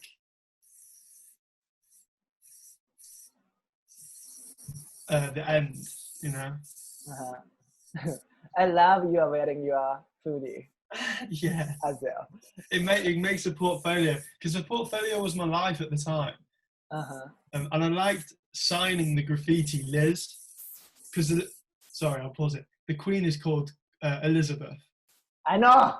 Yeah. Well, I always sign it Liz 2020. I see. 知ってましたか皆さん。エリザベスって言うんですよ。女王様。Liz. いや、だからエリザベスだから、なんかこう、あだ名みたいにリーズって書いたっていう話ですね。で、これ彼の弟です。弟の体の、young brother, right?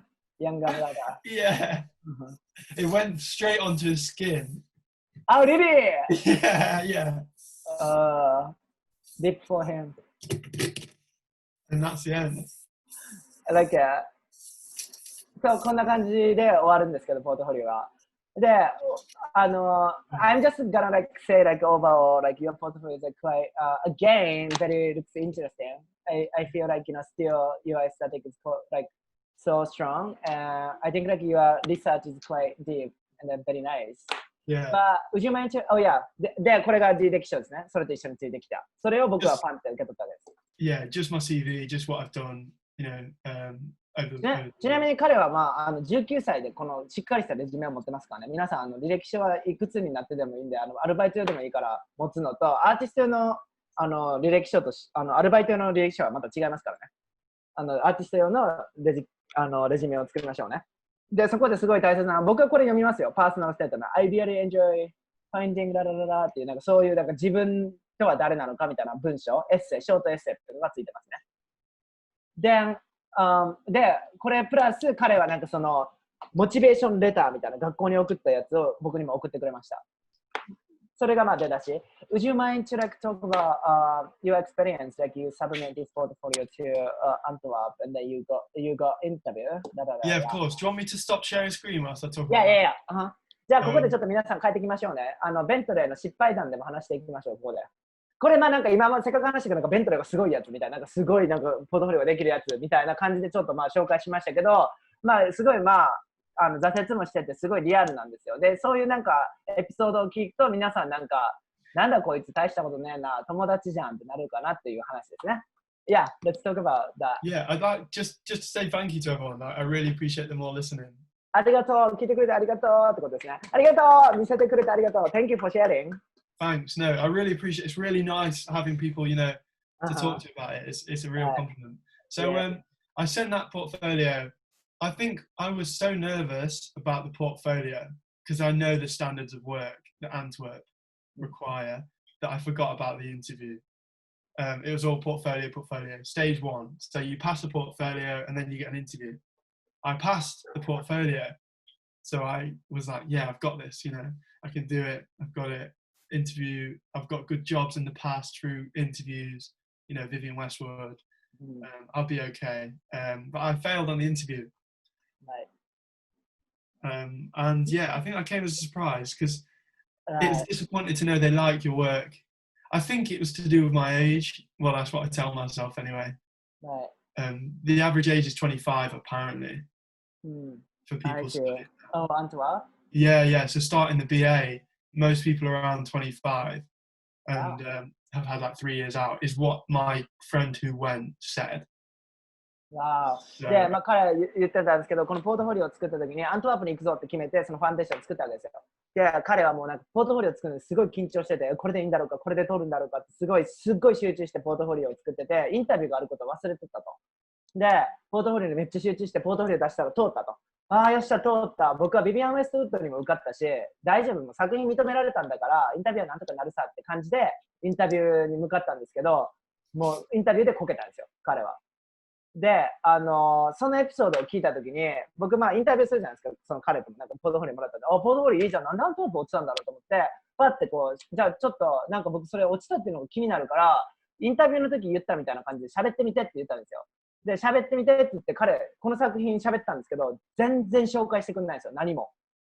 なんか、this is like, I made like, I was talking about like, when you mentioned your portfolio, I asked you like, oh, can you do like, pre-interview, like, pretending like this is like, can you do like, repeat again, like what you did for actual interview? And then, like you didn't like really mention important information. You just like go through. I made this when I was like foundation. I made this is because. That was it. Yeah. I think when I'm with people, it's a lot easier for me to be more clearer. I found that I was really nervous, and especially being at home. Like from home was just kind of, I don't know, something about it made me just want to say like hide behind the portfolio almost. I kind of thought if I just talk about the portfolio, I'll be fine.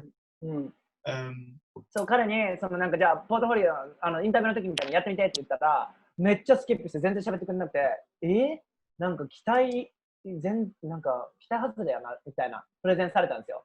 で、もうそれが原因だなってもうすぐ分かって、せっかく今あるのに喋る力がないというか伝える力がなさすぎてもうダメだったっていうのもあからさますぎて、多分受験のインタビューの3日前とかにやってたら多分絶対大丈夫です。あとはもう喋り方の話なんで。作品が通ったってことは作品認められてるんですよ。あとはどういう風にするかってパーソナリティなんですよ。インタビューで人が何一番見たいって人柄なんですよ。作品を認めました。じゃあ次何ですか？作品のさらなるなんかこう呼び付けじゃないですよ。じゃなくてインタビューで最も必要なのはテンションだったりやる気だったりとか、その人の意気込みを見る場所なんですよ。それに対してなんかベントはすごい緊張してたし人見知りだからなんかThis is みたいな感じなんですよ。もうなんか本当に行きたいみたいなのが全然伝わってこない。なんか本当に行きたいんですか言ったらいや全然みたいな。自己紹介してみたいな感じ。もうなんか本当にザ若者。今それこそベントレーすごいなんかリラックスしてなんか冗談言ったり歌ったりしてるけど、出だしの動画見たら出だしの動画の前なんで僕がインタビューしたのはあれなんですけど、出だしの時とかはマジで何も喋ってないですよ。なんか自分の自己紹介してとか言ったらmy name みたいな、自分の名前ファンデーション言ってたんだよねみたいな。いやもっと喋れよみたいな感じがもうすぐあって、でなんかそれが僕の結構なんか引き金にもなったんですけど、もうこれはもうだからいろいろ迷ってるんだなっていうのもすごいあるし、やる気があるのになんか表現ができないみたいなところがもう出だしで、彼はそれでアントワープに落ちたわけですよ。っていうところから僕らのこうインターンシップとケーススタディが始まります。で、I think Bentley is a good time to share what we have done together. Yep.For the case study. で、ここからいきます。ここから、僕らのケーススタディとして、僕がベントレーと一緒にやったプロジェクトですね。を見せていきますね。ポートフォリオを経て、僕がどういうことを感じて、どういうことをやったらいいのかなって考えた上で、指導をしていったかっていうことですね。で、これ、let's do the presentation. Okay.So I titled it this in loving memory of, and I didn't realize that this wouldn't make sense to an audience outside of the UK. So I've already explained it to you, Sho, but obviously on all the graves in the UK, you say in loving memory of. So it's like in loving memory of Bentley, father, child, whatever, from the year to the year, So on every gravestone it says in loving memory of. And it's obviously a very beautiful thing to say you love someone and a loving memory, also kind of sinister because they're dead. これタイトルが In Loving Memory of なんですけど、これってイギリスでは普通なんですけど、お墓に書いてる文字がこれなんですよ。例えば誰々が死んだらその前に In Loving Memory of 誰々で死んだ人の名前っていうのは、例えば、これが今回のタイトルなんですけど、イギリスではそういう風になってて、その人のことを愛してるからやる言葉なんだけど、それと反対に死んじゃってるっていうなんかすごい感情的になるようなワードがこれ。で、これがタイトルですね、今回。Yes.I think I was really interested in the fact that I've only been to a couple of funerals, but at funerals people are so nice about the person that's died, and so many people are together to celebrate someone's life and talk so highly. But that just wouldn't happen if they were alive. Like I would never, if I died, I don't know how many people would turn up and what they'd say about me, but they certainly haven't said it now. Like it's amazing the congregation of people.And it's a bit late. Do you know what I mean? Like they're dead. So you should have told them before. So I think that idea of remembering things fondly instead of what I had done is these at the back of photographs. なんかこれを考えてるときに、彼が言ったんですけど、その人が死ぬ前って意外となんかこう思い出さないこといっぱいあるじゃないですか。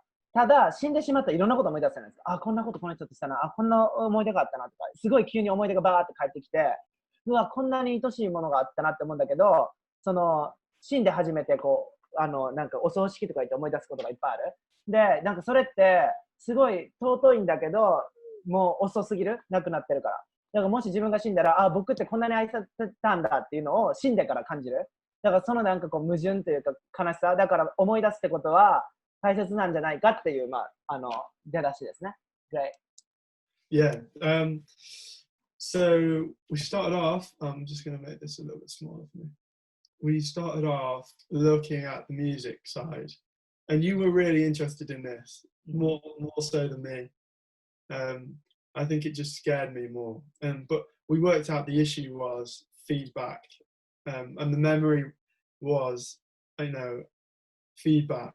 So I made these padded, padded walls that were taking the sound and made prints of it. And I remembered my best friend writing twat on my head. Right. So I did that illustration, remembering it. Yeah. Wait, like Bentley, while I'm like explaining it, do you mind to use like the one with Japanese translation? This is the one with Japanese. Oh, really? There's no text on this page. Okay. For example, here. Okay. Yeah. So, これ彼との一番最初の出だしなんですけど、彼に僕はずっと問いかけたのは、なんでファッションやりたいのって言った時に、いまだになんでファッションやりたいかちょっと定かじゃないって言ってるんですけど、そのファッションにたどり着くのに理由がないわけないじゃないですか。普通になんか何も考えずに勉強してて、いきなりファッションを勉強しだすわけないじゃないですか。で、そこに対してやっぱ彼は今まで考えたことなかったから、僕はそれをずっと追求してるんですよ。なんでそしたら1週間ぐらいずっと何も言ってこないですよ。なんか、いや、わかんない。なんか、いや、好きだからかなって感じだけど、好きにもやっぱり理由があるわけですよ。なんで好きになったかって。確実に。いきなりなんか生まれてからファッションが好きなんだよ、ファッションやるぜみたいな人ももちろんいるかもしれないけど、それは理由じゃないですか。そのなんか理由って何って言った時に、彼、第1回目のやつ見てください。第1回目の、ハイライト見たら分かるんですけど、めちゃめちゃ楽器があるんですよ。出だしから、後ろに。めちゃめちゃ。で、個性が分かんないとか言って、僕からしたら背景めちゃめちゃ個性あるんですけどって感じだったんですよ。めっちゃ楽器あるじゃんみたいな。で、それで問い詰めてたら、家族みんな音楽一家でずっと5歳からギター弾いててっていうバックグラウンドがあって、っていう話で、彼自体はバンドやってたりとかギターをずっと弾いて、今でもミュージシャンとしてやってるんですよ。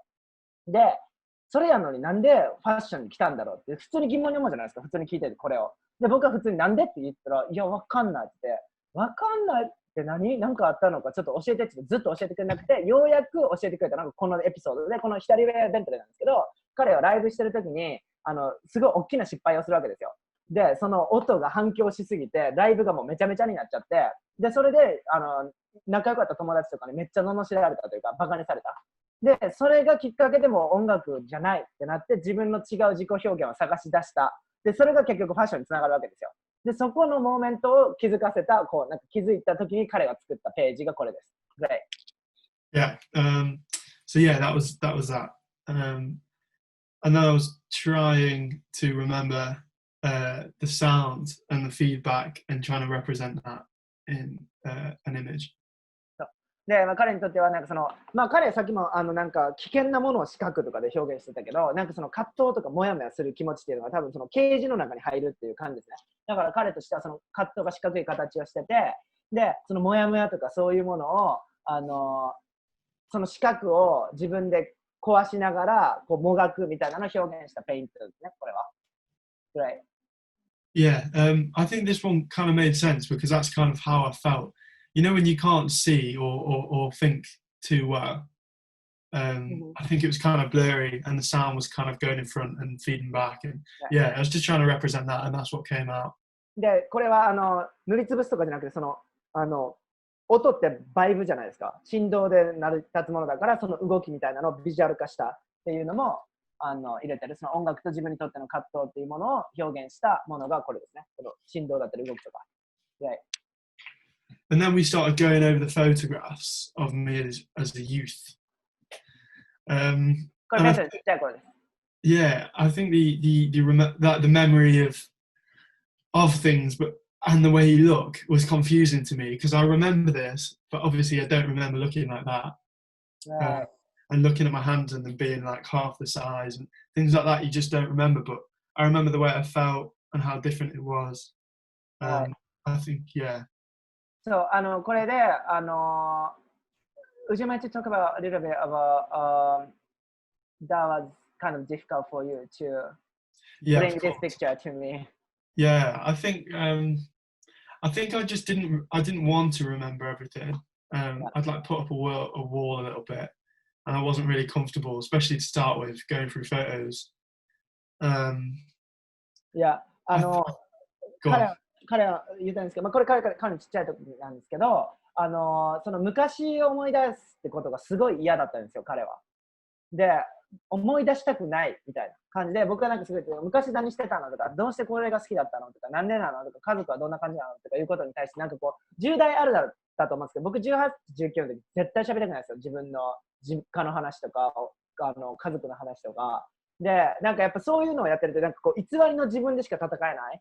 で、しかも年も若いから経験がないわけですよ。だから超薄っぺらいところでだけ戦う。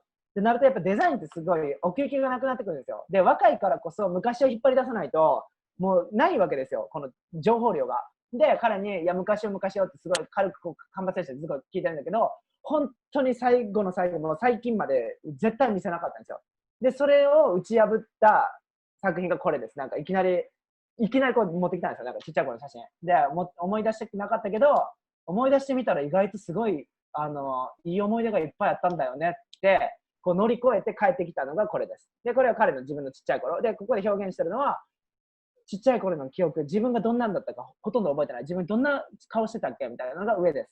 なんか半分ちょっと覚えてるんだけど、半分ちょっとぼやけてる。あんまりなんかはっきりしてないみたいな感じで、思い出そうとしたら下みたいに思い出してきて、ちょっとずつ色が含まれてきて、あ、こんな背景あったなみたいな感じでこう自分の記憶がこう再生されていくのを表現します。Right. Yeah. I think that I put that there because the image was blurry, but the location is still clear. The location is still there. I thought it was a nice image. で、これが最後の下のやつなんですけど、思い出してきたときにこの青いやつって建物に見えるの分かります？あれ実は建物がこううっすらあって、ちょっとずつ思い出してるんですよ。あ、僕その時ここにいたなみたいなのがちょっとずつこう色を取り戻して再生されてるのが表現されたイメージですね。Lovely. Okay. Yeah, this is me. これベントレーですね。Yeah, I think this was on Christmas. それクリスマスの朝。Yeah.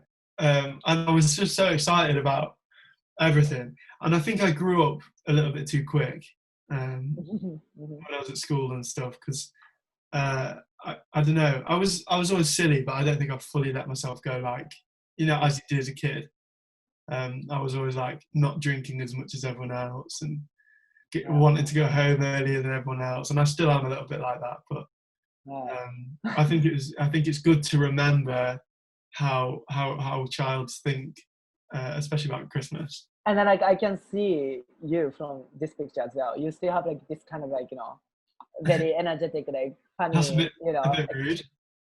I mean, no, no. You have That's what I look like. Yeah, kind of like kitty, like smile as well. So, yeah, I know. Yeah. Thank you, Sho. Yeah.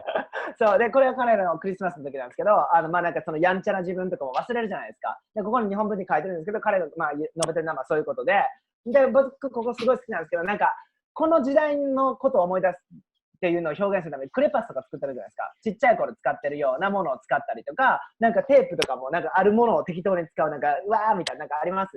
わかります？なんかちっちゃい頃ってなんかそこら辺に目につくものでなんかとりあえずやるじゃないですか。これがどういう風に綺麗になるとか、この紙用には紙用のテープを使うとか、そんなこと関係ないじゃないですか。晴れたらいいやみたいな感じのなんかダックテープをなんか無理やりこうちぎって貼ってるみたいな、そういうのでちゃんとその当時を思い出そうとしてるっていうのが表現されてる。ここがその絵ですね。Love that.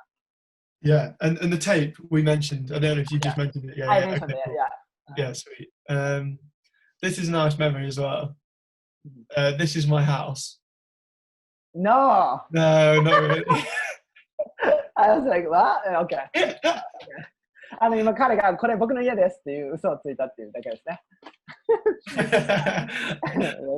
Yeah, no, this is like Uh-huh.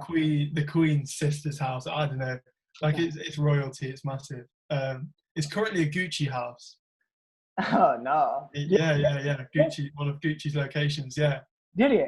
Yeah. Genuinely, it's on the Gucci website. It's dead cool. Oh, I see. All the farmers, all the gardeners have Gucci watches and Gucci shirts and stuff. Oh, I see. ここでグッチのショーとかあったみたいですね。この王族の建物なんですけど。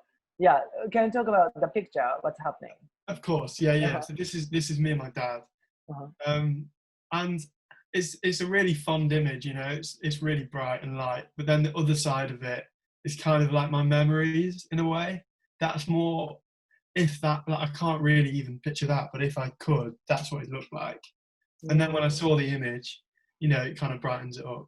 And I think I've always had up and down relationship with kites. Like I've always loved them, but I had a really bad experience with a kite once, and ended up when I was really young getting lost because I was chasing it for like miles. これは彼の一番好きな写真だったみたいですけど、その過去を思い出してって言って、僕はなんか昔のアルバム見てって言って、すごい見なかったんですよ、彼。なんか固くなに実家にいる癖して、見てって言ってずっと見なくて、見てようやくこう見終わった後に、この写真が一番好きだったみたいで、そのお父さんと自分の写真なんですけど、その庭でたこ揚げをしてる写真なんですけど、で、そのフェイバリットの自分の写真がその左側で、右側が自分がまあ、そのアルバム見る前から覚えてるわけですよ。この記憶好きだったな、みたいな。ただそれがどんなものだったのかあんまり覚えてない。ただこんな建物があって、たこ揚げしたのお父さんと、みたいな感じを表現したの右側です。っていうのがなんかうっすらなんとなく覚えてるけど、詳細覚えてないよっていう感じで、いざ思い出そうとしてみたら、やっぱりこう、こんな感じだった、みたいなのがまあ左、その関係性を表現してるページですね。Yeah, there's definitely a relationship to my emotions and kites, I think. で、帰ってなんかその旗上げて上に行ったり下に行ったりするじゃないですか。で、なんかその関係性みたいなのが自分とすごいなんかリンクするみたいです。感情が落ちたり沈んだりとか、なんかこう手離して消えてしまいそうとか、なんかそういうのでタコがすごい好きみたいです。Yeah. So again, we were looking at the idea that memories become blurry over time, and the text is quite sinister because the real image is quite bright, you know, like quite happy image. これが元の写真ですね。ハッピーイメージです。But I think the memory was more, I don't know, because this is my dog Alfie who died as well, and I think the whole, I don't know, vibe is quite dark, sinister. はい。で、これそのなんかさっき見せてくれた現物の写真なんですけど、まあ記憶はどんどん薄れるじゃないですか。で、その真ん中にいるのは彼の犬だったみたいなんですけど、犬はもう亡くなっちゃって、なんかそういうなんか悲しい思い出もやっぱなんか楽しいところにもこう乗っかってくる。からなんかどんどんなんか思い出したくないことにもなってくるっていう、そのなんか記憶の総合ですね。で、その出だしのタイトルにもあったように、そのなんか亡くなった人、亡くなってから思い出す。でもそれじゃ遅いよねって言って思い出すことも大切っていう、そういう、まあ、プロセスの一つですね。Okay. And then I realized I could use my domestic printer to print on fabrics, which was a game changer. Yeah, like it was really exciting. I literally got I got an A4 piece of paper, put it on top of calico, cut it out to the same size, and then ironed it stiff, so really, really rigidly ironed it, and then put it in the printer. I think I used calico because the memories are still not, you know, fully formed, and the printing quality is not fully, you know, it's kind of still quite rough and grainy. Right. で、これは彼がじゃあこれをどういうふうにして自分の作品にしていこうと思った時に、まあこの時はちょっとなんか模擬っていう感じで、じゃあ自分のリサーチをどういうふうに服に組み立てていくかっていうのをチャレンジしたプロジェクトなんですね。だからじゃあ思い出をどうしようと思った時に彼はよしじゃあこの写真を使ってなんとか素材にしなきゃっていうことで試して、でそのシーチングですね、日本でいうところのカルコ、英語でいうところのモズリンなんですけど、そのサンプル品を使う用の生地なんですけど、その生地の上にプリンターを使って印刷してるんですけど、それがまあ自分の表現したかったクオリティが悪くて詳細が見えない、そのなんか自分が思い出そうとしてる儚い感じがそのペーパー用のインクによってこううまく載せれて、でその後にアイロンで強くプレスして作ったファブリックですね。で、なんかまあ、そうなんですけど、リサーチするときに、じゃあそれをどういうふうにものに落としていくかっていうのは、自分たちで考えなきゃいけないんですよ。ただ、遊んでみる。もうこれも遊びですね。ペーパーのプリンターに布入れたらどうかなみたいな。で、それも、まあ、軽く使って、とある用の生地使った理由も、その記憶っていうのはまだなんか完成されてないというか、なんか形がぼんやりしてる。だからとある用の生地っていうのは、いろいろ変化されるじゃないですか。なんかこう、不安定なもの。まだ確定してないものっていう、まあ、そのメッセージを込めるためにも、サンプル用の生地の上に載せたテキスタイルですね。で、Yeah. Again, remembering, and then the zip idea came into play. I feel like this is important for people to read, so I'll let people do that. いや、ここをぜひ読んでもらいたいって彼も言ってるんですけど、まあ、ここに書いてるのは、まあ、じゃあ洋服を考えようという時に、こう、彼は、ジップを考えたわけですよ。こういろいろ旅したわけで、ジップの機能性にはバランスがあるって、まあ、彼は感じてて、まあ、このジップと写真で表現してるんですけど、この右側にいる男性のことを昔すっごい怖がってたんですよ。で、本当に逃げ出したくなる、この人に会いたくないみたいな。で、それはまあ、記憶としては、もうお願いだからもう離れてほしいみたいな。で、記憶、ジップって何だろうって別になんか閉じるためだけではない。切り離すためもできるじゃないですか。でも、切り離してこうどっか行くわけで、オープンジップって結局元に戻るじゃないですか。離したり開けたりができる。そういうファンクションみたいなところをこの写真に載せて、その感情っていうものは切り離せない。ただ忘れようと思えば忘れることできるじゃないですか。で、思い出そうと思ったらまた戻ってくる。みたいなところがそのジップアップ、ジップオフみたいなその関係性にすごいリンクするなってことで、初めてその写真とジップの関係性ですね。ラブだ。Yeah. So yeah, the whole zip off idea, then the functionality of zip off trousers came into play. そう、この下にある絵なんですけど、まあ、その服を考えたときに僕はじゃあ今自分のフレッシュな自分、過去のことを考えてるあなたがいるんだったら、今の自分も考えなきゃダメだから、今あなたが一番好きな服何ですかみたいな話をしてたわけです。今好きなものは何？今あなたが興味あることは何みたいな、こう相互にこうクエスチョンを投げかけるわけですよ。そしたら、Yeah, go ahead. That's what I wear. You know, the zip offs are so functional. Yeah. So it's important to me. Right. そうで、そうなった時に、いや、僕はこの服がめっちゃ好きなんだよって出してきたのがこのイラストのスケッチの絵です。このパンツってめっちゃ機能性で開けたり閉じたりできて、暑い時には半端にもなるんだよみたいな。だから僕はこれめっちゃ好きなんだよみたいな話をずっとしてて、出来上がったのがこのジップアップの話です。で、今の自分の好きな興味のあるものと今過去がこうリンクしたの分かります？ここの瞬間に。今だからこそ見えるアングルで過去を調理したっていう。だからインスピレーションとして消化した瞬間っていうのがまあここですね。っていうのはまあ僕は教育の時によくやるんですけど、過去のインスピレーションと今の自分しかできない表現をする。それがすごい大切だから、まあ彼はここでそのジップアップに出会ったのはまあ彼の好きなこの服から来ました。Yeah, and then I really liked putting zips in photographs. I thought it made a real nice art piece. And the way they're held on at the bottom as well. Just kind of, I think the idea of zipping up memories is kind of what this project was about. In a way, it kind of embodied what you were trying to make me do. It also relates to like your first drawing as well. You know, like half, like truly. Half, yeah, like, yeah, definitely. And that kind of idea of remembering it half, because your mind has been split and kind of half remembering it, half not remembering it. The zipping. Yeah. なんかその記憶ってそうだと思うんですけど、まあ、最初の絵にもあったように半分ぐらいは覚えてるんだけど半分なんか覚えてないみたいな、なんか記憶ってそんな感じじゃないですか。で、まあこれがその10分でのまあ表現ですけど、その昔の自分を目指してきて、なんとなく自分の顔なんとなく覚えてるんだけど、半分なんかあんまり覚えてないみたいなのがこの10分。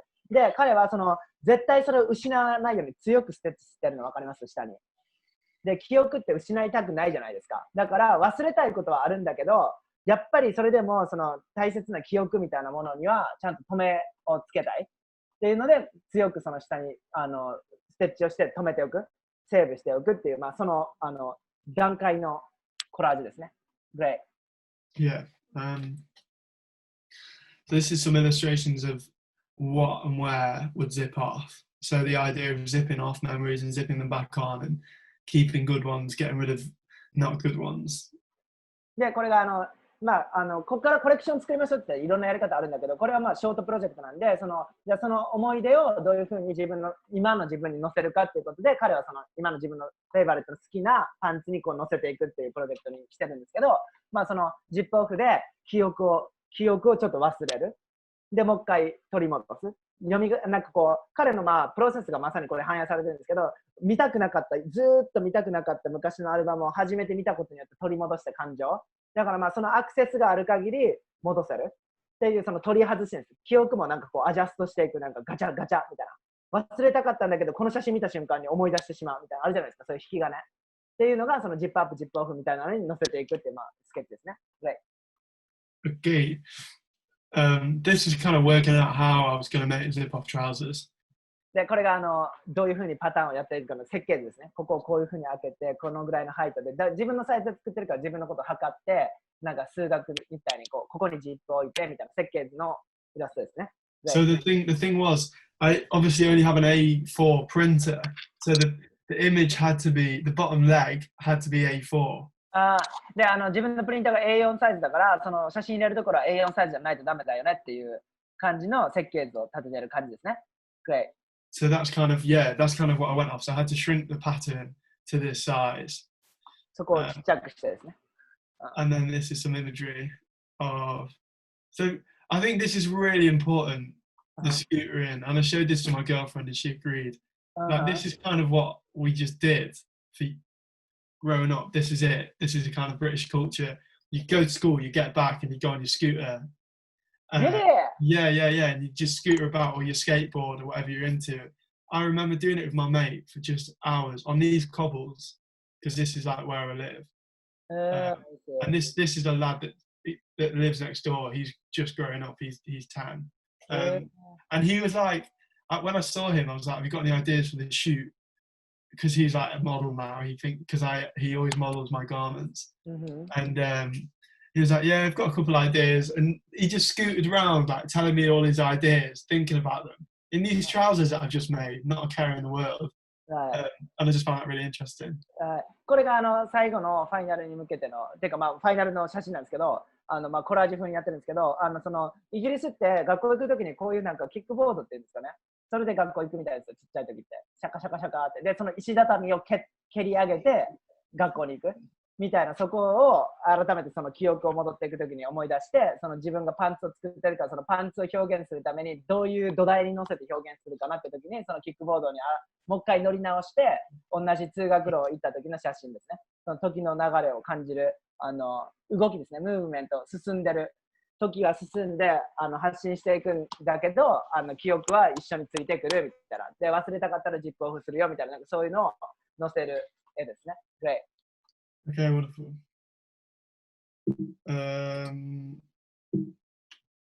Come on. And this is it being zipped on and off. これがファイナルですね。ジップオフできる A4 サイズで計算した思い出の裾。So that's the imagery that I've already shown you of like us. And I wanted the top to be plain because obviously then you've got the option of having it or not having it. そうだからまあ、上はすごいプレーンなんですけど、まあ、ここでまあそこはプレーンなんですけど、まあ、ズボンってものを考えたときに上だけ外すなんて絶対しないじゃないですか。上だけ脱いで裾だけ着るとか。とりあえずそのズボンとしては、まあ、上がファンデーションでずっと体にあって消したい記憶みたいなところは外す裾のところにだけに乗せる。で上の常に自分の体にひっついてるところはプレーンで落とし込むっていう感じですね。Yeah, I'll get the video up.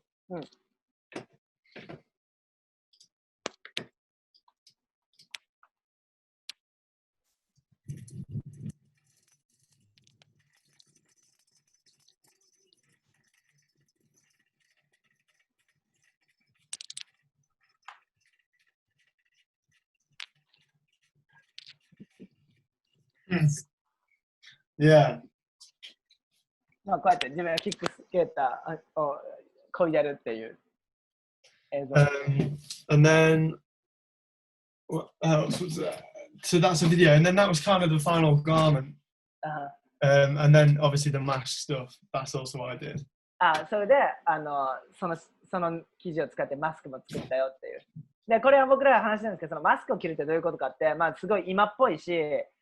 自分の顔を自分の上に乗せて着るってすごい自分のことを認めた気しませんなかなかそんなことできないじゃないですか。自分のちっちゃい頃の写真を自分の顔の上に載せて人前に出るっていうのは。だからそれがこれを彼がよし作ろうと思って作ったっていうのは、まあ彼としてはその自分の過去を隠してがってた彼からしたらすごい大きな成長だなって僕はすごい感じたやつです。自分のね、赤ちゃんの写真でやろうって思えたんだ自分からっていう。で、なんかそれでまあディスカッションしたやつですね。なんで。Yeah, and then it's just a mask again. But yeah, that's pretty much it, Sho. Yeah, great. Alright, I'll stop sharing. っ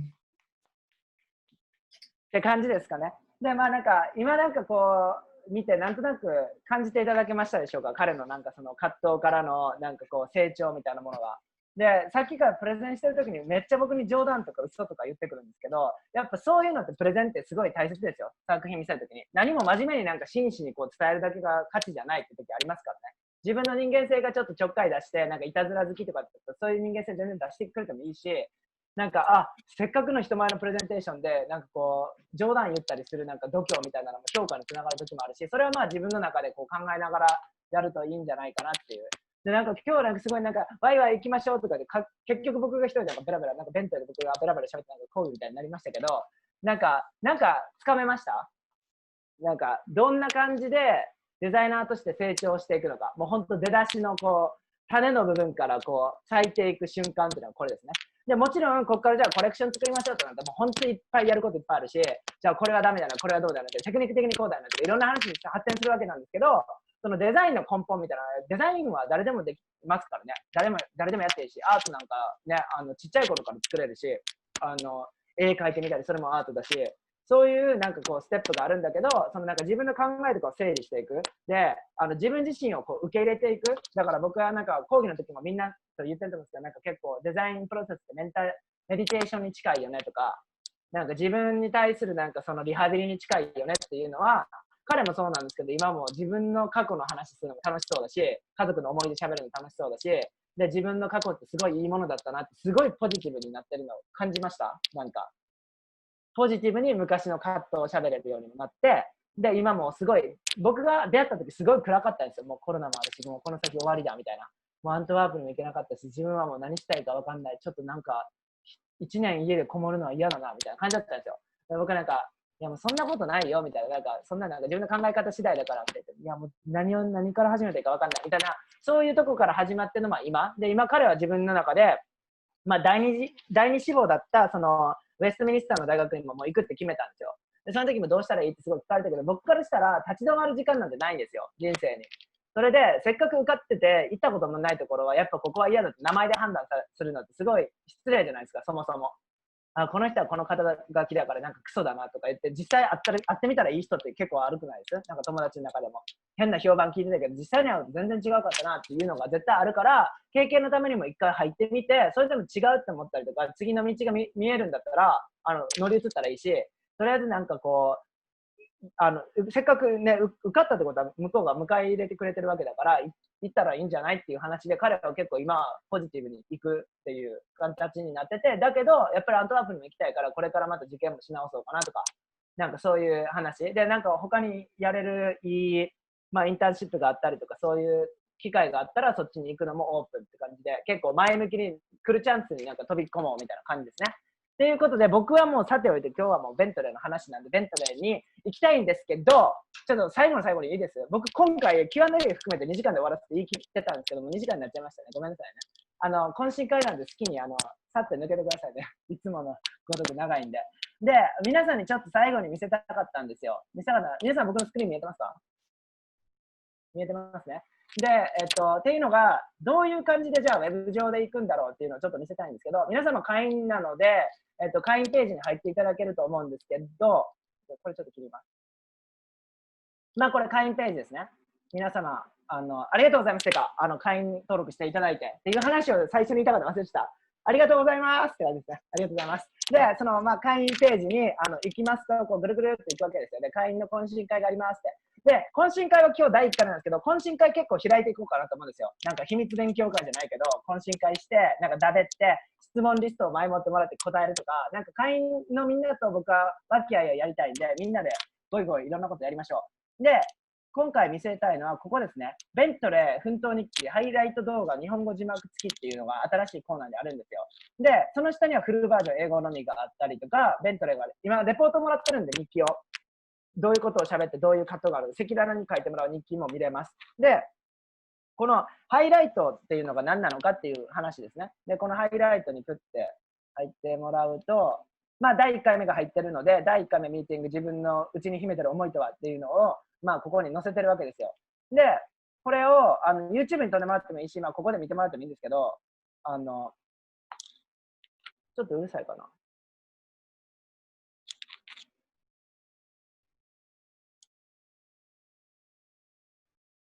あれ再生ボタン押してないか。ごめんなさい。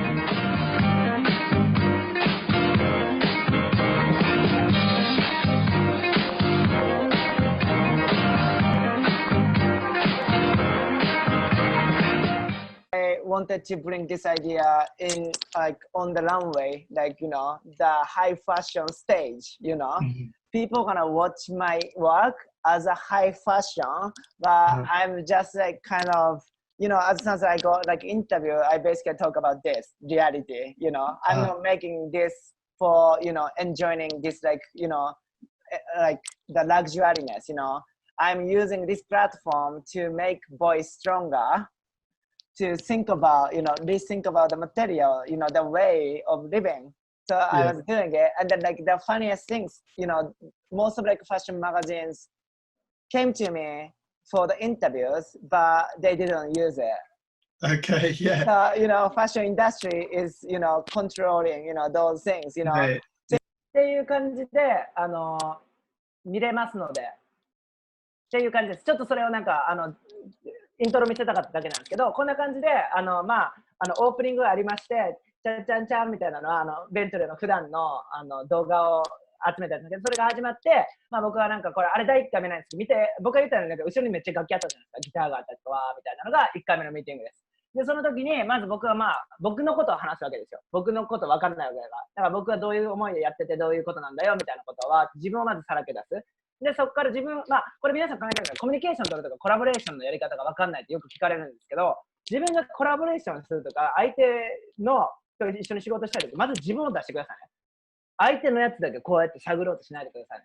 まず自分から出す。これって大体どこ、デザインに置かなくてもそうだと思うんですけど、例えば皆さん文化祭とか体育祭やった時に団長とかいるじゃないですか。誰々長とかって。その人たちって、その団員よりも張り切ってやってるじゃないですか。もうその人たちの3倍ぐらい。3倍ぐらいで旗振って初めて人が1割返ってくるぐらいなんですよ。だから自分で何かやりたいんだったら、その人と同等なパワーでやろうとしたらダメですからね。何かをやりたいんだったら、その人の3倍、4倍、5倍自分でやる。で、相手の話聞きたいんだったら、自分がもう5倍ぐらいも吐き出す。もうなんかもう、フルチンで前に出ろとは言わないんですけど、もうなんかもうさらけ出す。さらけ出すと向こうもちょっと出してくれるんですよ。それと一緒。だから、まずなんかそういうカンバセーションを取るとか、相手のことを知りたいときは、まず自分を出す。みたいなことをまず実践してるのがあそこです。だから僕がどういうことを思ってやってるかとか、そういうことをまず自分がベラベラ喋る。そうすると自然とベントルが、って僕もそうなんだよみたいな話にこうつながるみたいなところを今回見れるんじゃないかなって感じで、毎週こんな感じでお送りするので、ベントレーが今日のポイントですね。今日のポイントに行くまでどんなことがあったのかっていうのが見れますので、チェック皆様してくださいって感じですね。っていうのが僕からの最後です。皆さんなんかせっかくなんでベントレーはちょっと卒業はしないけど、こんな喋る機会が次設けれるのか分かんないので、なんかあったら、ここから用意どんでみんなでこたつにいる気分で喋りましょう。夏ですけど。はい、なんかあったら、お願い。なんかあります皆さん。ベントレーで喋って、はい、喋って。で、僕、すっごい勝手なんですけど、この隙にトイレ行っていいですか？懇親会だからありかな。よし、じゃあ、なっちゃん、ベントレーで喋って。俺はじゃあちょっと、退散します。というか、トイレ行ってきます。Okay. はい、じゃあね。Okay, hello, Bentley. Hello, you're right. Can you hear? I can hear you. How are you? I'm good. How are you? You're right. Yeah, I'm good. Yeah, and thank you for sharing your presentation. It was amazing Thank and you so much. really interesting. Thank you for listening. And then also, I got a lot of inspiration from you. Oh, Thank you, great. thank you. No, that's great. I really appreciate that. Thank you. And I just wondering, so like about the conflict with music. Okay, yeah. Like, yeah, why do you think the conflict with music had a square shape? I just wondering. Yeah, I think, that's an interesting question. So I think the idea came from soundproof walls. So when you're in a studio, everything's kind of padded and like soundproofed. And that was the issue, that where I wasn't padded. And I think squares kind of represented the padding to me and the solution, but also the edges of them kind of scary a little bit. If it's circular, it felt too peaceful. I did a couple that were circular, but the square aggressiveness of music kind of made sense to me for some reason. Okay. So that was kind of it. Kind of the square felt the most aggressive, but honest as well. Like it came from the place of soundproof walls. Yeah. Okay. Yeah, kind of. Maybe I understand. Yeah. Yeah. That was kind of the idea. Yeah. Thank you so much. That's all right. No worries. Where's Sho gone? Do you know? He go to restroom. Oh, okay. Yeah. You didn't say in English, so. Yeah. Yeah. Have you got any other questions on it? Have you got any other questions, or shall I try and understand the squares? And also, just wondering. Yeah. So, you say like next to Zipper's like uncle. I don't know, like a man. Why do you think scary about him? Of which, sorry? I think like okay. Like next to Zippe man. Why do you think scary? So the picture on the right side, that's like yeah. You're like scared by him, and then like why? We used to go on holiday with that family. Nice bottle opener. I like it. Oh, that's great. Sorry. Love it. Yeah, we used to go on holiday with him, and I think most adults shouldn't really tell someone else's kid off. Here, anyway, I don't know what the etiquette is, but if I did something wrong, my dad would tell me off, not someone else's dad. That doesn't happen. But he used to just come over and shout at my brother. I was like, "You idiot!" And he's massive. But he used to really upset me when he shouted at my brother really badly once, because my brother did do something wrong. He was like hitting stones with a tennis racket. Really? Yeah. And he came over and went absolutely crazy at him, and I was really angry at him. But he was like 6'5", so there's nothing I could do. Wait, that guy's like your dad's friend? He was like a family friend. My mum was friends with his wife, and then we used to go on holiday with their kids and stuff. I see. なんで怖かったのって言ったら、そのなんか基本的にはまあ子供が悪いことしたら子供に向かって怒鳴るんじゃなくて、その子供の親に言って親が叱るみたいな感じだけど、そのでっかい男の人はいきなり子供に向かって怒鳴ったりとかする怖い人だったから嫌いだったっていう思い出ですね。I'm gonna call him Zipperman from now on. ジップオフマンっていう名前になりました、彼は。今日から。Okay. That's funny nickname. Yeah, that's what we're gonna call him. そういう感じです。Yeah. Okay, thank you. No worries. Thanks so much for your question. Yeah. せっかくやきさ、ほら、こうもさ、授業受ける、なんか行こうよ。せっかくやし。多分皆さんなんかウェブサイト見てたら分かんない。なっちゃんとこうがよく出てくると思うんですけど、今僕のオンラインの授業を受けてるんで、せっかくやきちょっと行こちょっとあと、もうちょいください。Ko, you look sick, mate. You look great. Oh, thank you. Yeah. I love it. I like this one. Yeah, you look great. So these things, like we also talk about fashion as well, like how we take risk, to do like fashion. You have it here as well, right? Yeah. And like Cole mentioned, this is very painful. It's very hard. I didn't feel it, mate. Yes. Did you cry? Nah, Yeah. I was okay. Okay. My girlfriend held my hand and I was fine. のろけ話になりましたね。彼女に手を握ってもらったから大丈夫だったっていう話みたいですね。ただここめっちゃ痛いって言ったもんね。涙したって言ったもんね。いや、でもちょっと恥ずかしいね。僕だけですね、多分痛いのは。違うの多分痛いよ。俺だってこれ想像しただけ痛いもん。でもほら、彼女に手を握ってもらったら大丈夫らしいよ。そんな、なんか物理的な痛み変わるんですかね。うん、やっぱり、いや痛みってやっぱりさ、メンタルから来るものあるじゃん。多分それじゃない。うん、それやと思う。そうっていうのがベントレーの教えやけど、あと5分ぐらいいるわ。はい、ちょっと待ってくださいね。めったいないことするね。別にあれですかね、別に Q&A とかって別に無理して質問する必要性もないんですけど、なんかあったらとかチャット見たけど、別に特になければないならないでいいですけどね。はい、タイガ君どうぞ。Hi, Bentley. Thank you. Hello. Hi, thank you for sharing your portfolio and then your experience. That's okay. And then- Thanks for watching. Actually, I love the history of the London about the yeah. mods and the skinhead and the drag queen. Yeah. And so, can you feel that moment in this generation about your generation in the club or any Yeah. something like that? A big part of me wants to say yeah, because I'm very proud about Britain and the UK and stuff. But to be honest, in general, my generation are pretty shit, in my opinion. Like, I don't think we're very good. There's no real fight, you know, like the skinheads and the mods. It was all about fighting the queen, fighting the government, and all of that. And here, everyone's just on social media. Everyone's like going out, taking videos of their drinks. You know, like there's not much culture. It feels like there's definitely elements and hubs of, you know, and finding that is the best thing ever.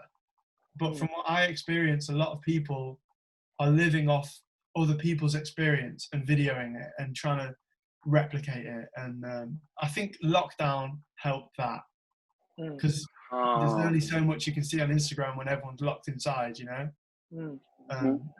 まあ、質問的にはなんかイギリスの歴史が好きなんだけど、自分たちの君らみたいな若い世代はそういうものを感じるかってことに対してイエスなんだけど、まあ、ちょっとしか感じないっていうのがまあ彼の答えですね。でこれみんなそうだと思うんですけど、まあ、彼はそのイギリス人であること、イギリスのことすごい誇りに思ってるけど、例えばの話ですよ。僕10代の時、多分僕日本のこと誇りに思ってなかったかな。なんかそんなことも言えなかったかなぐらいなんかすれてた気がするんですよ。なんか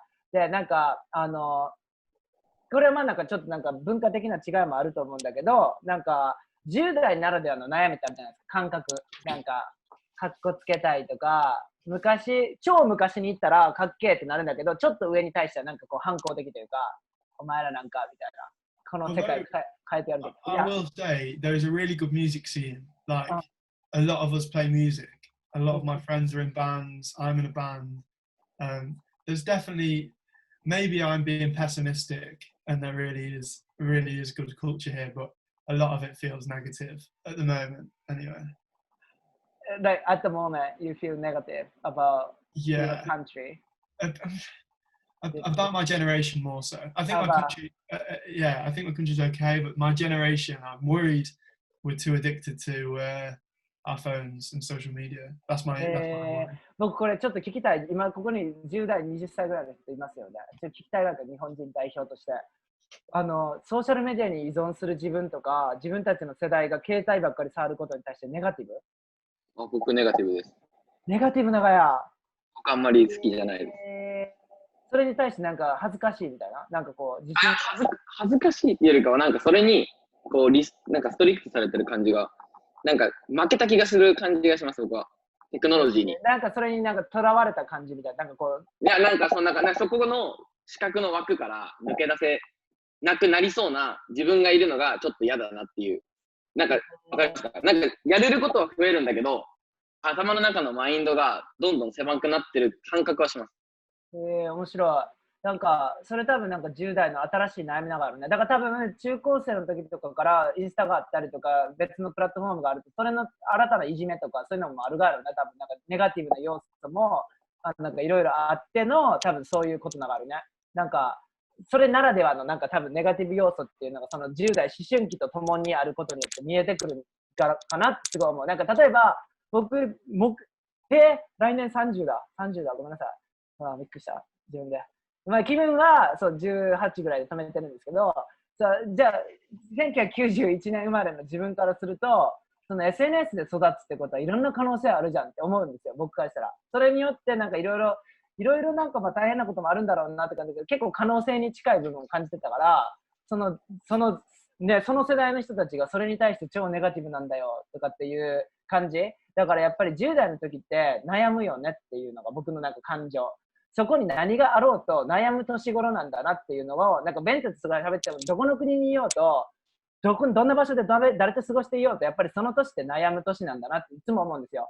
イギリスにいて、その有名なファッション学校を夢見て、その若い年から受験できてること自体すげえと思うのに、それに対して悩んだり葛藤したり自信ないとか言ってみたりとかさ、やっぱなんかそういうのが僕はなんか彼と喋ってて、なんか国籍とか育ち方とか関係なく10代ってすごいセンシティブなんだなというか繊細なんだろうなっていう感じ。皆さんそんな感じです ?10 代。そんな感じよね。やっぱそうだよね。Eventually, I was just talking like, even though we have like different cultures, but as a teenage, we kind of like have like very similar emotions, Yeah. Because like you like emphasizing our generation, like you feel a little bit negative. But I was thinking that I was asking like, like Japanese like audience as well, like even like, they're like living in different country, they feel like in terms of like social media, those type of things, like they feel like negative as well. They feel like, sure. Blah, blah, blah. And then like I was like just saying that like it doesn't matter where you live or who is your friend, like who is surrounded by you or something, blah, blah, blah. But most things like kind of like age-wise, teenage, like people always like be confused, struggling, a lot, sometimes just like being so negative, I think like that basically like the process of like growing up, as a human being of today, Yeah. So that's like I was like feeling, oh yeah, that's true, interesting, because like I didn't have like social media, but I had like so much negative opinion about my teenage life as well. Okay, like, right. different content, Yeah. Everyone's just saying the same thing, aren't they? Really? Yeah, I think that's just like the process of growing up, It's just like detailed, like, yeah. そうまあ僕は思うになんかそれは現代社会の人間のプロセスですよね、成長の。だから10代、だから今自分のあるものとかを受け入れるとか拒絶するとかそういうプロセスかななんて思うんですけど、どうって僕誰に喋ってるか分かんないですよね。みんなに喋ってますよ。みんなに喋ってるからなんか適当に入ってきてね。適当に抜けてくれていいですからね。この懇親会に特に終わりないですからね。なんかみんなが飽きて帰りたいみたいな雰囲気というか顔とかリアクション出してくれたら僕も空気読みますけど、なんか他にあったらちょっとそろそろ行きます ?5 分ぐらい経ったと思うんですけど。いやでもずっと気になってるのは、好きな音楽のジャンルと、あと俺のベントレーのはい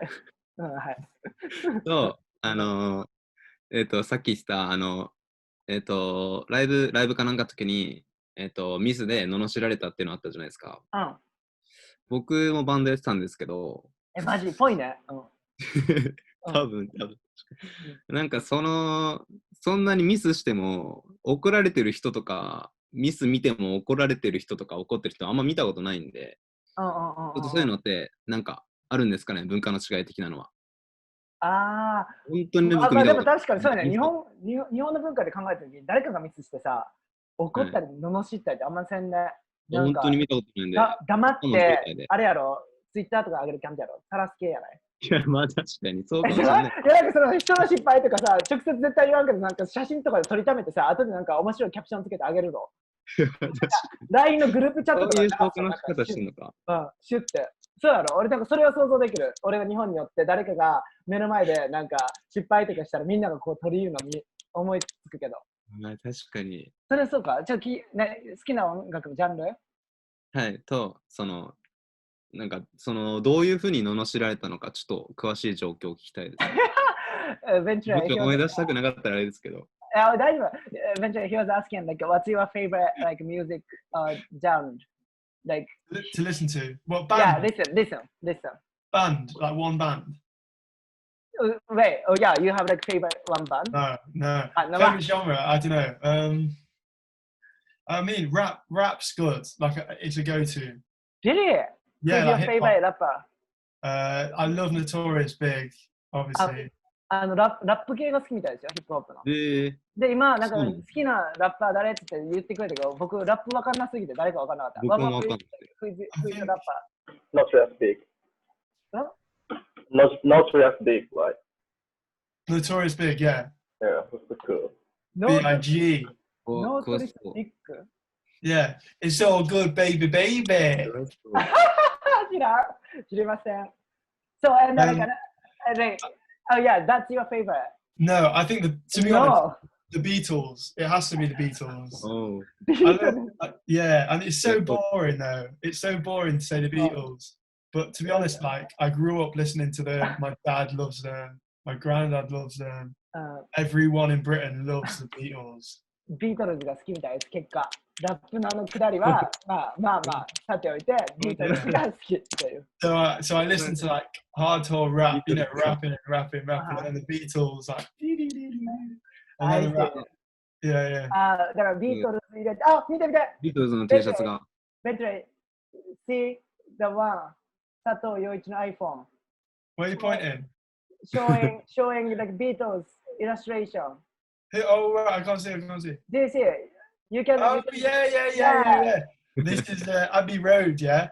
The famous one. Oh, it's great. The guitars are all correct as well. That's a Rickenbacker, Les Paul, Gretchen.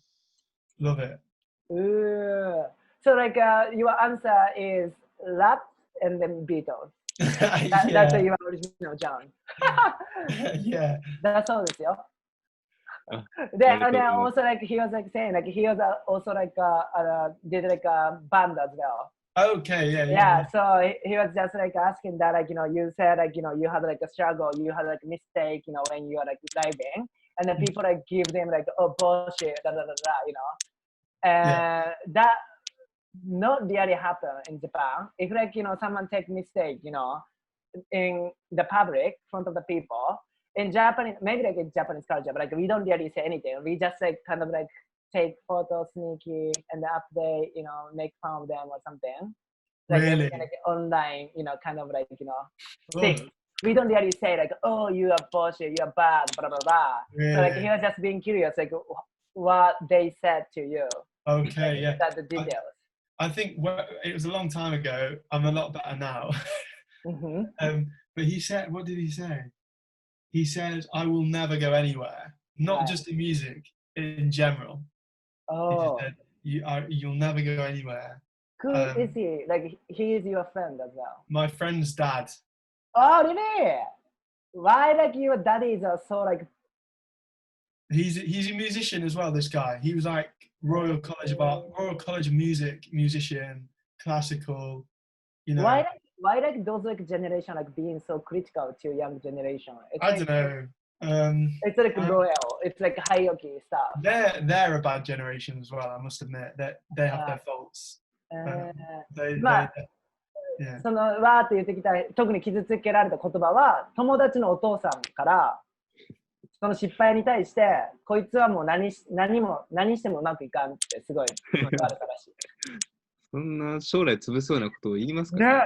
やっぱなんかそれがやっぱなんかさ貴族文化がまだ残っちゅうなんかイギリスのその階級社会みたいなのにもつながるんじゃない？やっぱりそのなんか上の人のなんかパワーみたいなのがあるんじゃない？そんなことで言われたら傷つくよね普通に。友達のお父さん。やめてよかったですね。So yeah, that's the things like you made like a amazing choice, Oh, thank you. What, going for fashion? Yeah.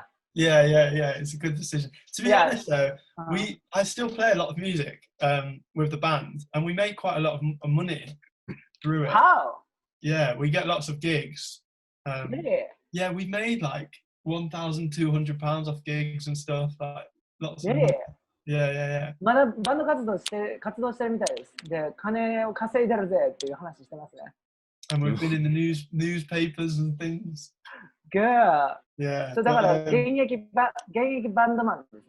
あ、すごいですね、本当に。ファッシすごいョンしてるね。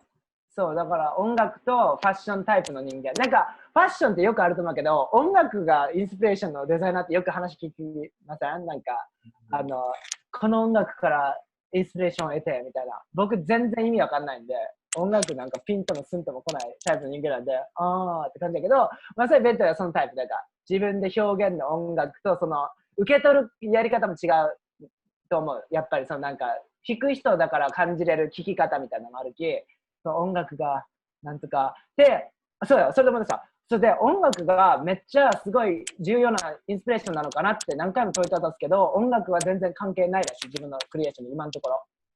ただ、僕がそれずっとベントにプッシュしてるのは、その音楽やってるって自己表現とファッションのクリエーションがマージしたときに、めちゃめちゃ自分が光るっていう個性が。そんな日が来たらいいねっていう話はずっとしてるけど、今のところはそれは別物だし。なんか、それの自分とこの自分は違うって言い切るけど、それって多分若さやなって思ってる、自分。僕はね。これが多分後々、あと3、4年もしてファッション学校に行って揉まれていくと、その必殺技を使わんと乗り越えれん壁が来るようになって、音楽引き出すと思う。俺は。っていう風にして、タイミングってあるけど、自分のやってきたことと自分のクリエーションがこう離れていくなんてことは絶対ないですから。こんな風にはならんで。こうなっちゅうはずに気づいてないだけ。で、自分で頑張ってこうやってしようとするけど、こうやって行き過ぎると、力がなくなって自分のクリエーションに、ってなっていく。だから、その時が絶対来るよっていうのは、まあ未来予想図で見てるんで、まあこれから僕らのベントラを後々見た時に音楽で爆発してコレクションとか作ったら、シャーってことで、僕が見る将来的にはそんな感じかな。で、せっかくやき、ベントレーは、ウェストミニスターの学校に行くがやけど、イギリスの。ベントレー、did you know, Central St. Martin's and then some other British fashion school, they're not going to accept any international students. This year? Yeah.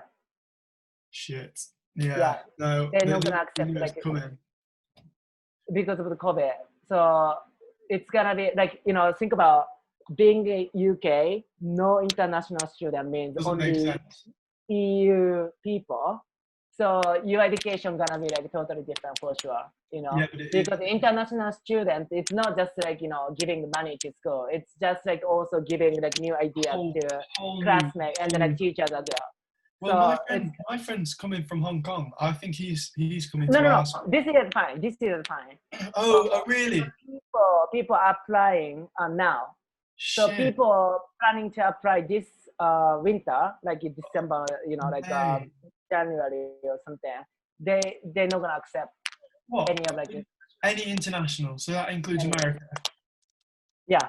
So only EU, like European. Mate, that is different, isn't it? Yeah, it's gonna be a totally different story. So what would a fashion designer from outside, what school would they go to?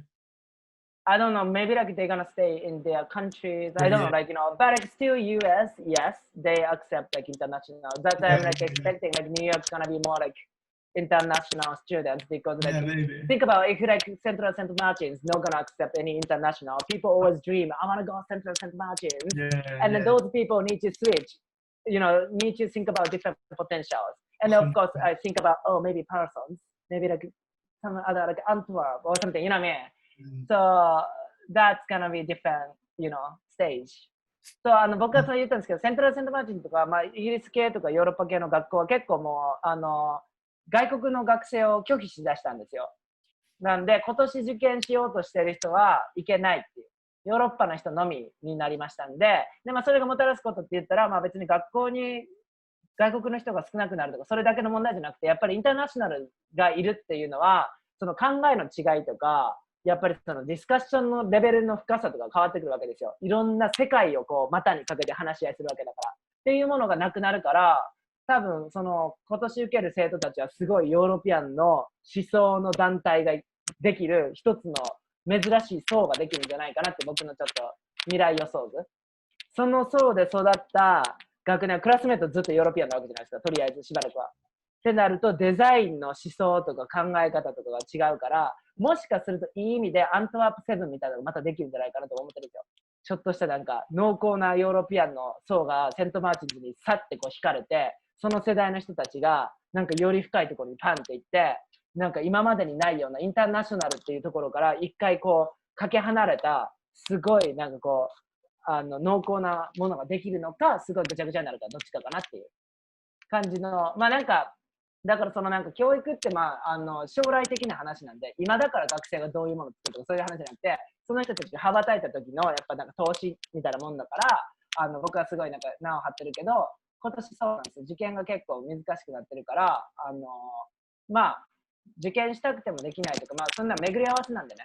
だから僕はベントレーにそう今受かってる学校にはとりあえず行った方がいいよっていうのは、まあ学校に入ってみてから感じるものもあるし、編入できるんでね。日本のファッション学校だと単位とか大学じゃないから、その学校、専門学校一筋って感じだけど、まあ世界的にファッション学校で大学に属してるんで、大学の単位を持って別の大学にこう編入することが可能なので、だからなんかとりあえず入って単位だけ取っておいて移行する。編入するみたいなのを考えることもできるし、まあ学校によったらそれは無理ですけどね。アントワープとかはまあベトナム言ったように10代の子がほとんどじゃなくて25歳ぐらいの人たちが結構入ってるんで、まああとまあ一つ言ったようにそのファッションを学ぶことに対して結構皆さん日本にいたら専門学校みんな若いから若さでこうなんかパニックったりとか焦ったりすると思うけど、そんなことないですからね。全然世界をちょっと視野に入れながらファッション勉強を考えると10代なんかすっごい早いし、25歳なんかまだまだこれからですよっていう話をちょっと見て、でそれで俺なんかずっとさリッキーがさ三重ゆきさちょっとリッキーにジャンプしたいわけさ、だからリッキー今セントマーチンズ受かっちゅうけど来年からはインターナショナルオーランになるき、逆にすごい面白い層になるんじゃない？でも僕入れませんよね。入れるよ。リッキーはもう合格周期 OK。ハンデからはいけるんですか？じゃあ今年受ける人が入れます。僕今年ファンデからバチェラー受けるじゃないですか。もう一回入っちゃったら多分大丈夫。よかった、もう今多分ね、分からんね。かと思ってた。分からんね、分からんね。そんなん分からん。もうどうなるか分からんけど。だからそれ考えてよ。こうだって決めてプランやっても、そういかんときってあるきね。それでただただへこんで悩んで泣き言う場合じゃないきよ。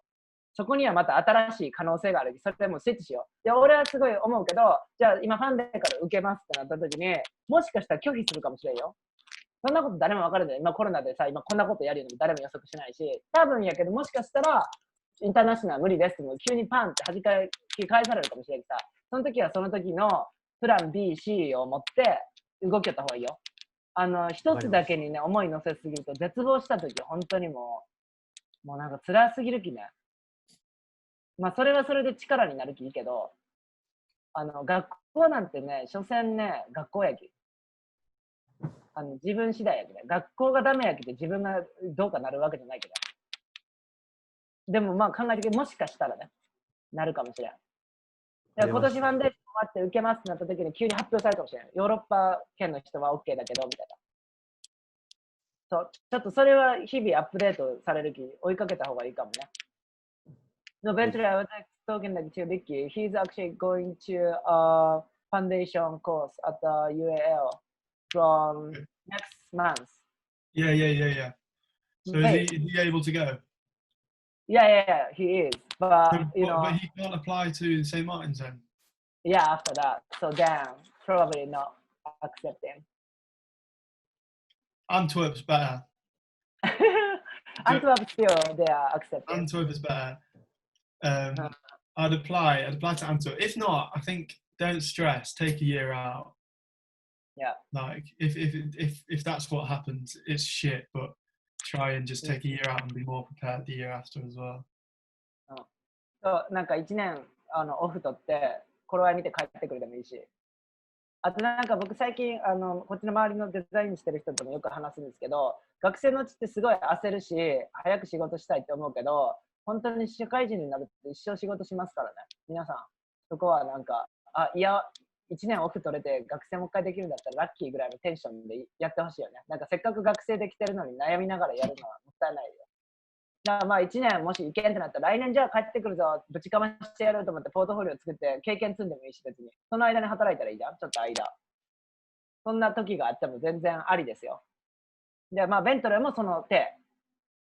で、まあ、最初はなんかすごいあれ落ち込んでたけど、まあ、だから僕がそのデザインラボでベントレーのそのケーススタディやってるのは、別にそのなんか、ポートフォリオを良くするためだけのティーチングしてるんじゃなくて、いろんなやっぱゲストとかを紹介してるんで、もしこれがダメな場合は、この人に頼ったらいいんじゃないとか、こういう業界のこういう国の人がいるよっていうのをこうすごい紹介して、まあ、そういう人と喋って相談するじゃないですか。こんな感じで悩んでるんだよ。じゃあそしたらもし1年オフだったらうち来たらいいじゃんとか、こんな経験できたらいいよとか、そういう話をしていくうちに、まあ、ベントレーは、確かにそうだな、焦んなくていいやって感じで、まあ、なんかすごい結構前向き。で、まあ、デザインラボの話にちょっと戻るんですけど、3月じゃあ開校します。3月終わり、4月にオープンしますってなった時の僕の夢としては、まあ、スタジオがあって、よりそのやっぱ相談ができる大人って言ったらなんかちょっとおかしいんですけど、まあ、みんな大人だからあれなんだけど、やっぱりその、自分がその学生で勉強してるんだって思った時に、勉強ってなんかこう、学生と先生みたいな感覚しかなくなってそういう感覚しか見えてこないけど、その僕の思ってるそのスタジオオープンっていうのは、やっぱりよりこう横並びのつながりをこうどんどん横というか斜め上のつながりをこうつなげていくっていうのも結構メインなんですよ。だから僕のオンラインに来てくれたゲストの人たちは別に講師として来てくれてるわけじゃないんですよ。ゲストなんで。ゲストとしてお客さんなんですよ。あくまで。ポンって来てくれてて、別にその人たちが、じゃあこの教務室の誰々とかそういう話じゃなくて、ちょっと斜め上の知り合いができたぐらいの感覚でうちの生徒とはつながってもらいたい。だからなんか困ったことあったらその人とかにジャンプする。で、やっぱりその学校に所属する上と下が自分の学生で先生だみたいなことを思ってたら、もうそこがダメになったらもうなしだみたいな。で、横を見ようと思っても、じゃあクラスメートだけかって、なんかそういうなんか限られた視野しか見えなくなってくるのをなんか結構打破したいっていうのがまあ結構僕のラボなんで、なんか、まあ、ベントレーもそれしか考えれてなかったから、本当にだから、それこそ Y プロジェクトのインターンシップとかも今ちょっと根っこを張ってるんで、そういう面で9月4日に最終プレゼンテーションしてもらうんですね、彼自体には。で、僕はそのなんかつなげておきたい人たちにゲストに来てもらって、まあ、彼は今やったことのもうちょっとプロフェッショナルバージョンを彼らの前で見せて、本気のクリティックをもらうって回がとりあえずラストです。で、まあ、叱るべき人に見てもらって、こう、まあ、すごい、批判されるのはされるで、それも勉強になるし、そういうものを体当たりするきっかけ、チャンスみたいなのをとりあえず4日にやって終わらそうかなと思って。まあ何もなんかその親切にしてくれる、ね、大人の人だけが自分を育ててくれるわけでもないから、叱ってくれる人もいながら、なんかいろんな人と接する。で、それが多分一番やりづらいんですよ、若い時って。ちょっと目上の人に、なんかこう、本気で叱られるとかやられたくないじゃないですか。でもそれってすごいなんかこう、パワーになるところもあるから、なんかそういうのをこう、いろんなこう、チャンスをね、やりたくないことも僕は結構、まあ、スタジオのなんかラボの中ではこう向き合ってもらうっていう形で成長を見るっていうあれだから、まあ、ベントレーはなんかそれのすごい2ヶ月しかいなかったけどすごい成長できたんじゃないかなって僕はすごい思ってるし、彼自体もなんかやってよかった。Oh yeah, I think like we just gonna like close this like meeting with your opinion about this 2 months. Okay. And design lab. Yeah. Okay. So I think I learned a lot more than I thought, like about myself, and I think going through photographs will benefit me in future anyway, and understanding my past, and forcing myself to carry on, even when I wasn't quite enjoying it. Yeah, I've learned a lot from that, and I think I've found myself being a lot more comfortable in remembering the past and learning from the past. And I think I've realized how important it is to remember and know what's going on and document what's going on currently so that I can then learn from it in the past as well, in the future even. Yeah, I think that was the main one. Let's go. まあまあ、この2ヶ月振り返ってどんなことを感じたかっていうのをまあ最後に聞こうかなと思うんですけど、まあ、自分が想像してるよりすごいいっぱい学んだって言ってて、まあ、自分自身のことをすごい学ぶ機会になった。で、まあ、自分がどういうふうにこれからやっていくかって将来設計も見えてきたし、まあ、とにもかくにもそのなんか自分自身のことをあんまり見つめてこなかった、自分の過去を振り返ったりとか自分自身を理解するっていうことで自分のことを喋るのがすごいなんか居心地よくなったというか、そのなんかしんどくなくなった。ですごい肩の荷が下りて、今すごいリラックスして自分の将来を考えれるようになったっていうのが特にこの一番2ヶ月の中で大きかったこと。で、まあ彼が言うように僕は別にデザインのスキルを教えるわけでもないんですよ。こういうふうにやったらこういうデザインが生まれますよとか、こういうテクニックを使ったらこんなものが作れるんだよ。そんなことはあくまで調味料みたいなもんなんで、必要となったら教える。それだけを学ぶところでないってところを、まあ僕は今回すごい結構メンバーの皆さんに言いたいんですけど、じゃあ実際僕は何のことを教えてるんだってなった時にここです。これが一番大切なやりたいこと。そのなんか変にこう肩の力が入りすぎて自分を見失いかけてる若い世代たちみたいな人にそのまず背負ってるでかいまあ言ったら意味のないものを背負ってるんですよ。ただの石みたいな。なんか後々使えるか分かんないけど、なんかとりあえず重いものを背負って自分をなんかこう追い込んでる子たちがやっぱ最近すごい多いんで、そういうのをまず取ってあげる。クリエーションを使って取ってあげることによって次の自分のステップが見えてくるんですよ。あ、こんなこともできたんだな、自分ってこんな可能性があったんだなみたいなところにまあ気づいてもらうっていうのが僕が言うファッションデザイン、ファッション勉強、ファッションスタディの真骨頂かなと思います。で、それを取り除くともう全てのことがファッションにつながるんで、自分のアイディアとか何か作りたいっていうのはもう全て、まあファッションは人間が生きてる限り全てファッションなんで、その定義で置くとファッションスタディってすごいまあ広い分野なんだけど、まず出だしとしては自分自身を受け入れるっていうそのリハビリテーションみたいなのがここのまずスタジオの一番出だしで、そこから必要に応じてテクニックだったりとかやんなきゃいけない学ばなきゃいけない知識とかをこう上乗せしていく感じ。まず空っぽというか意味のないその意思を取り払って意味のあるものを乗せていく感じですね。でそこからどんどん鍛錬を積んで成長するっていう、まあ、プロセスですかね。ということで、まあ、ちょっとまとめになりますけど、今後ベントレーのそのハイライトはアップロードされていくので、それを見てちょっとなんか親近感がね湧くと思うんで、それを見てちょっとなんか自分とも重ね合わせながら学んでいただける教材にもなるんじゃないかなっていう感じです。で、まあ、それが配信されていくのと、定期的にこうやって懇親会するので、別に僕に対してなんか普通に気軽に DM くれてもいいんで、次懇親会でやるんだったらこんなことやりたいですとかあったら気軽に言ってくださいね。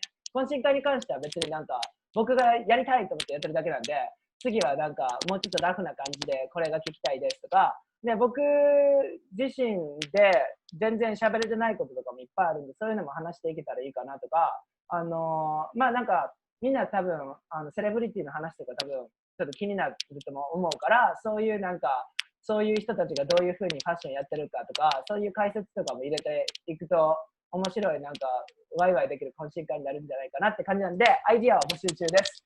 ということで皆様、なんだかんだ時間クソ長くなりました。ごめんなさい。ということで、とりあえず今回はこれで締めにさせていただきますが、Bentley, thank you so much. Thank you. It's been great. Thank you. That was amazing. Yeah, like I definitely cannot wait for the 4th, September 4th, Yeah. and then talk to you on Monday. Talk And to you then on we just Monday. like, yeah, go through what you're gonna talk for the guests. Wonderful.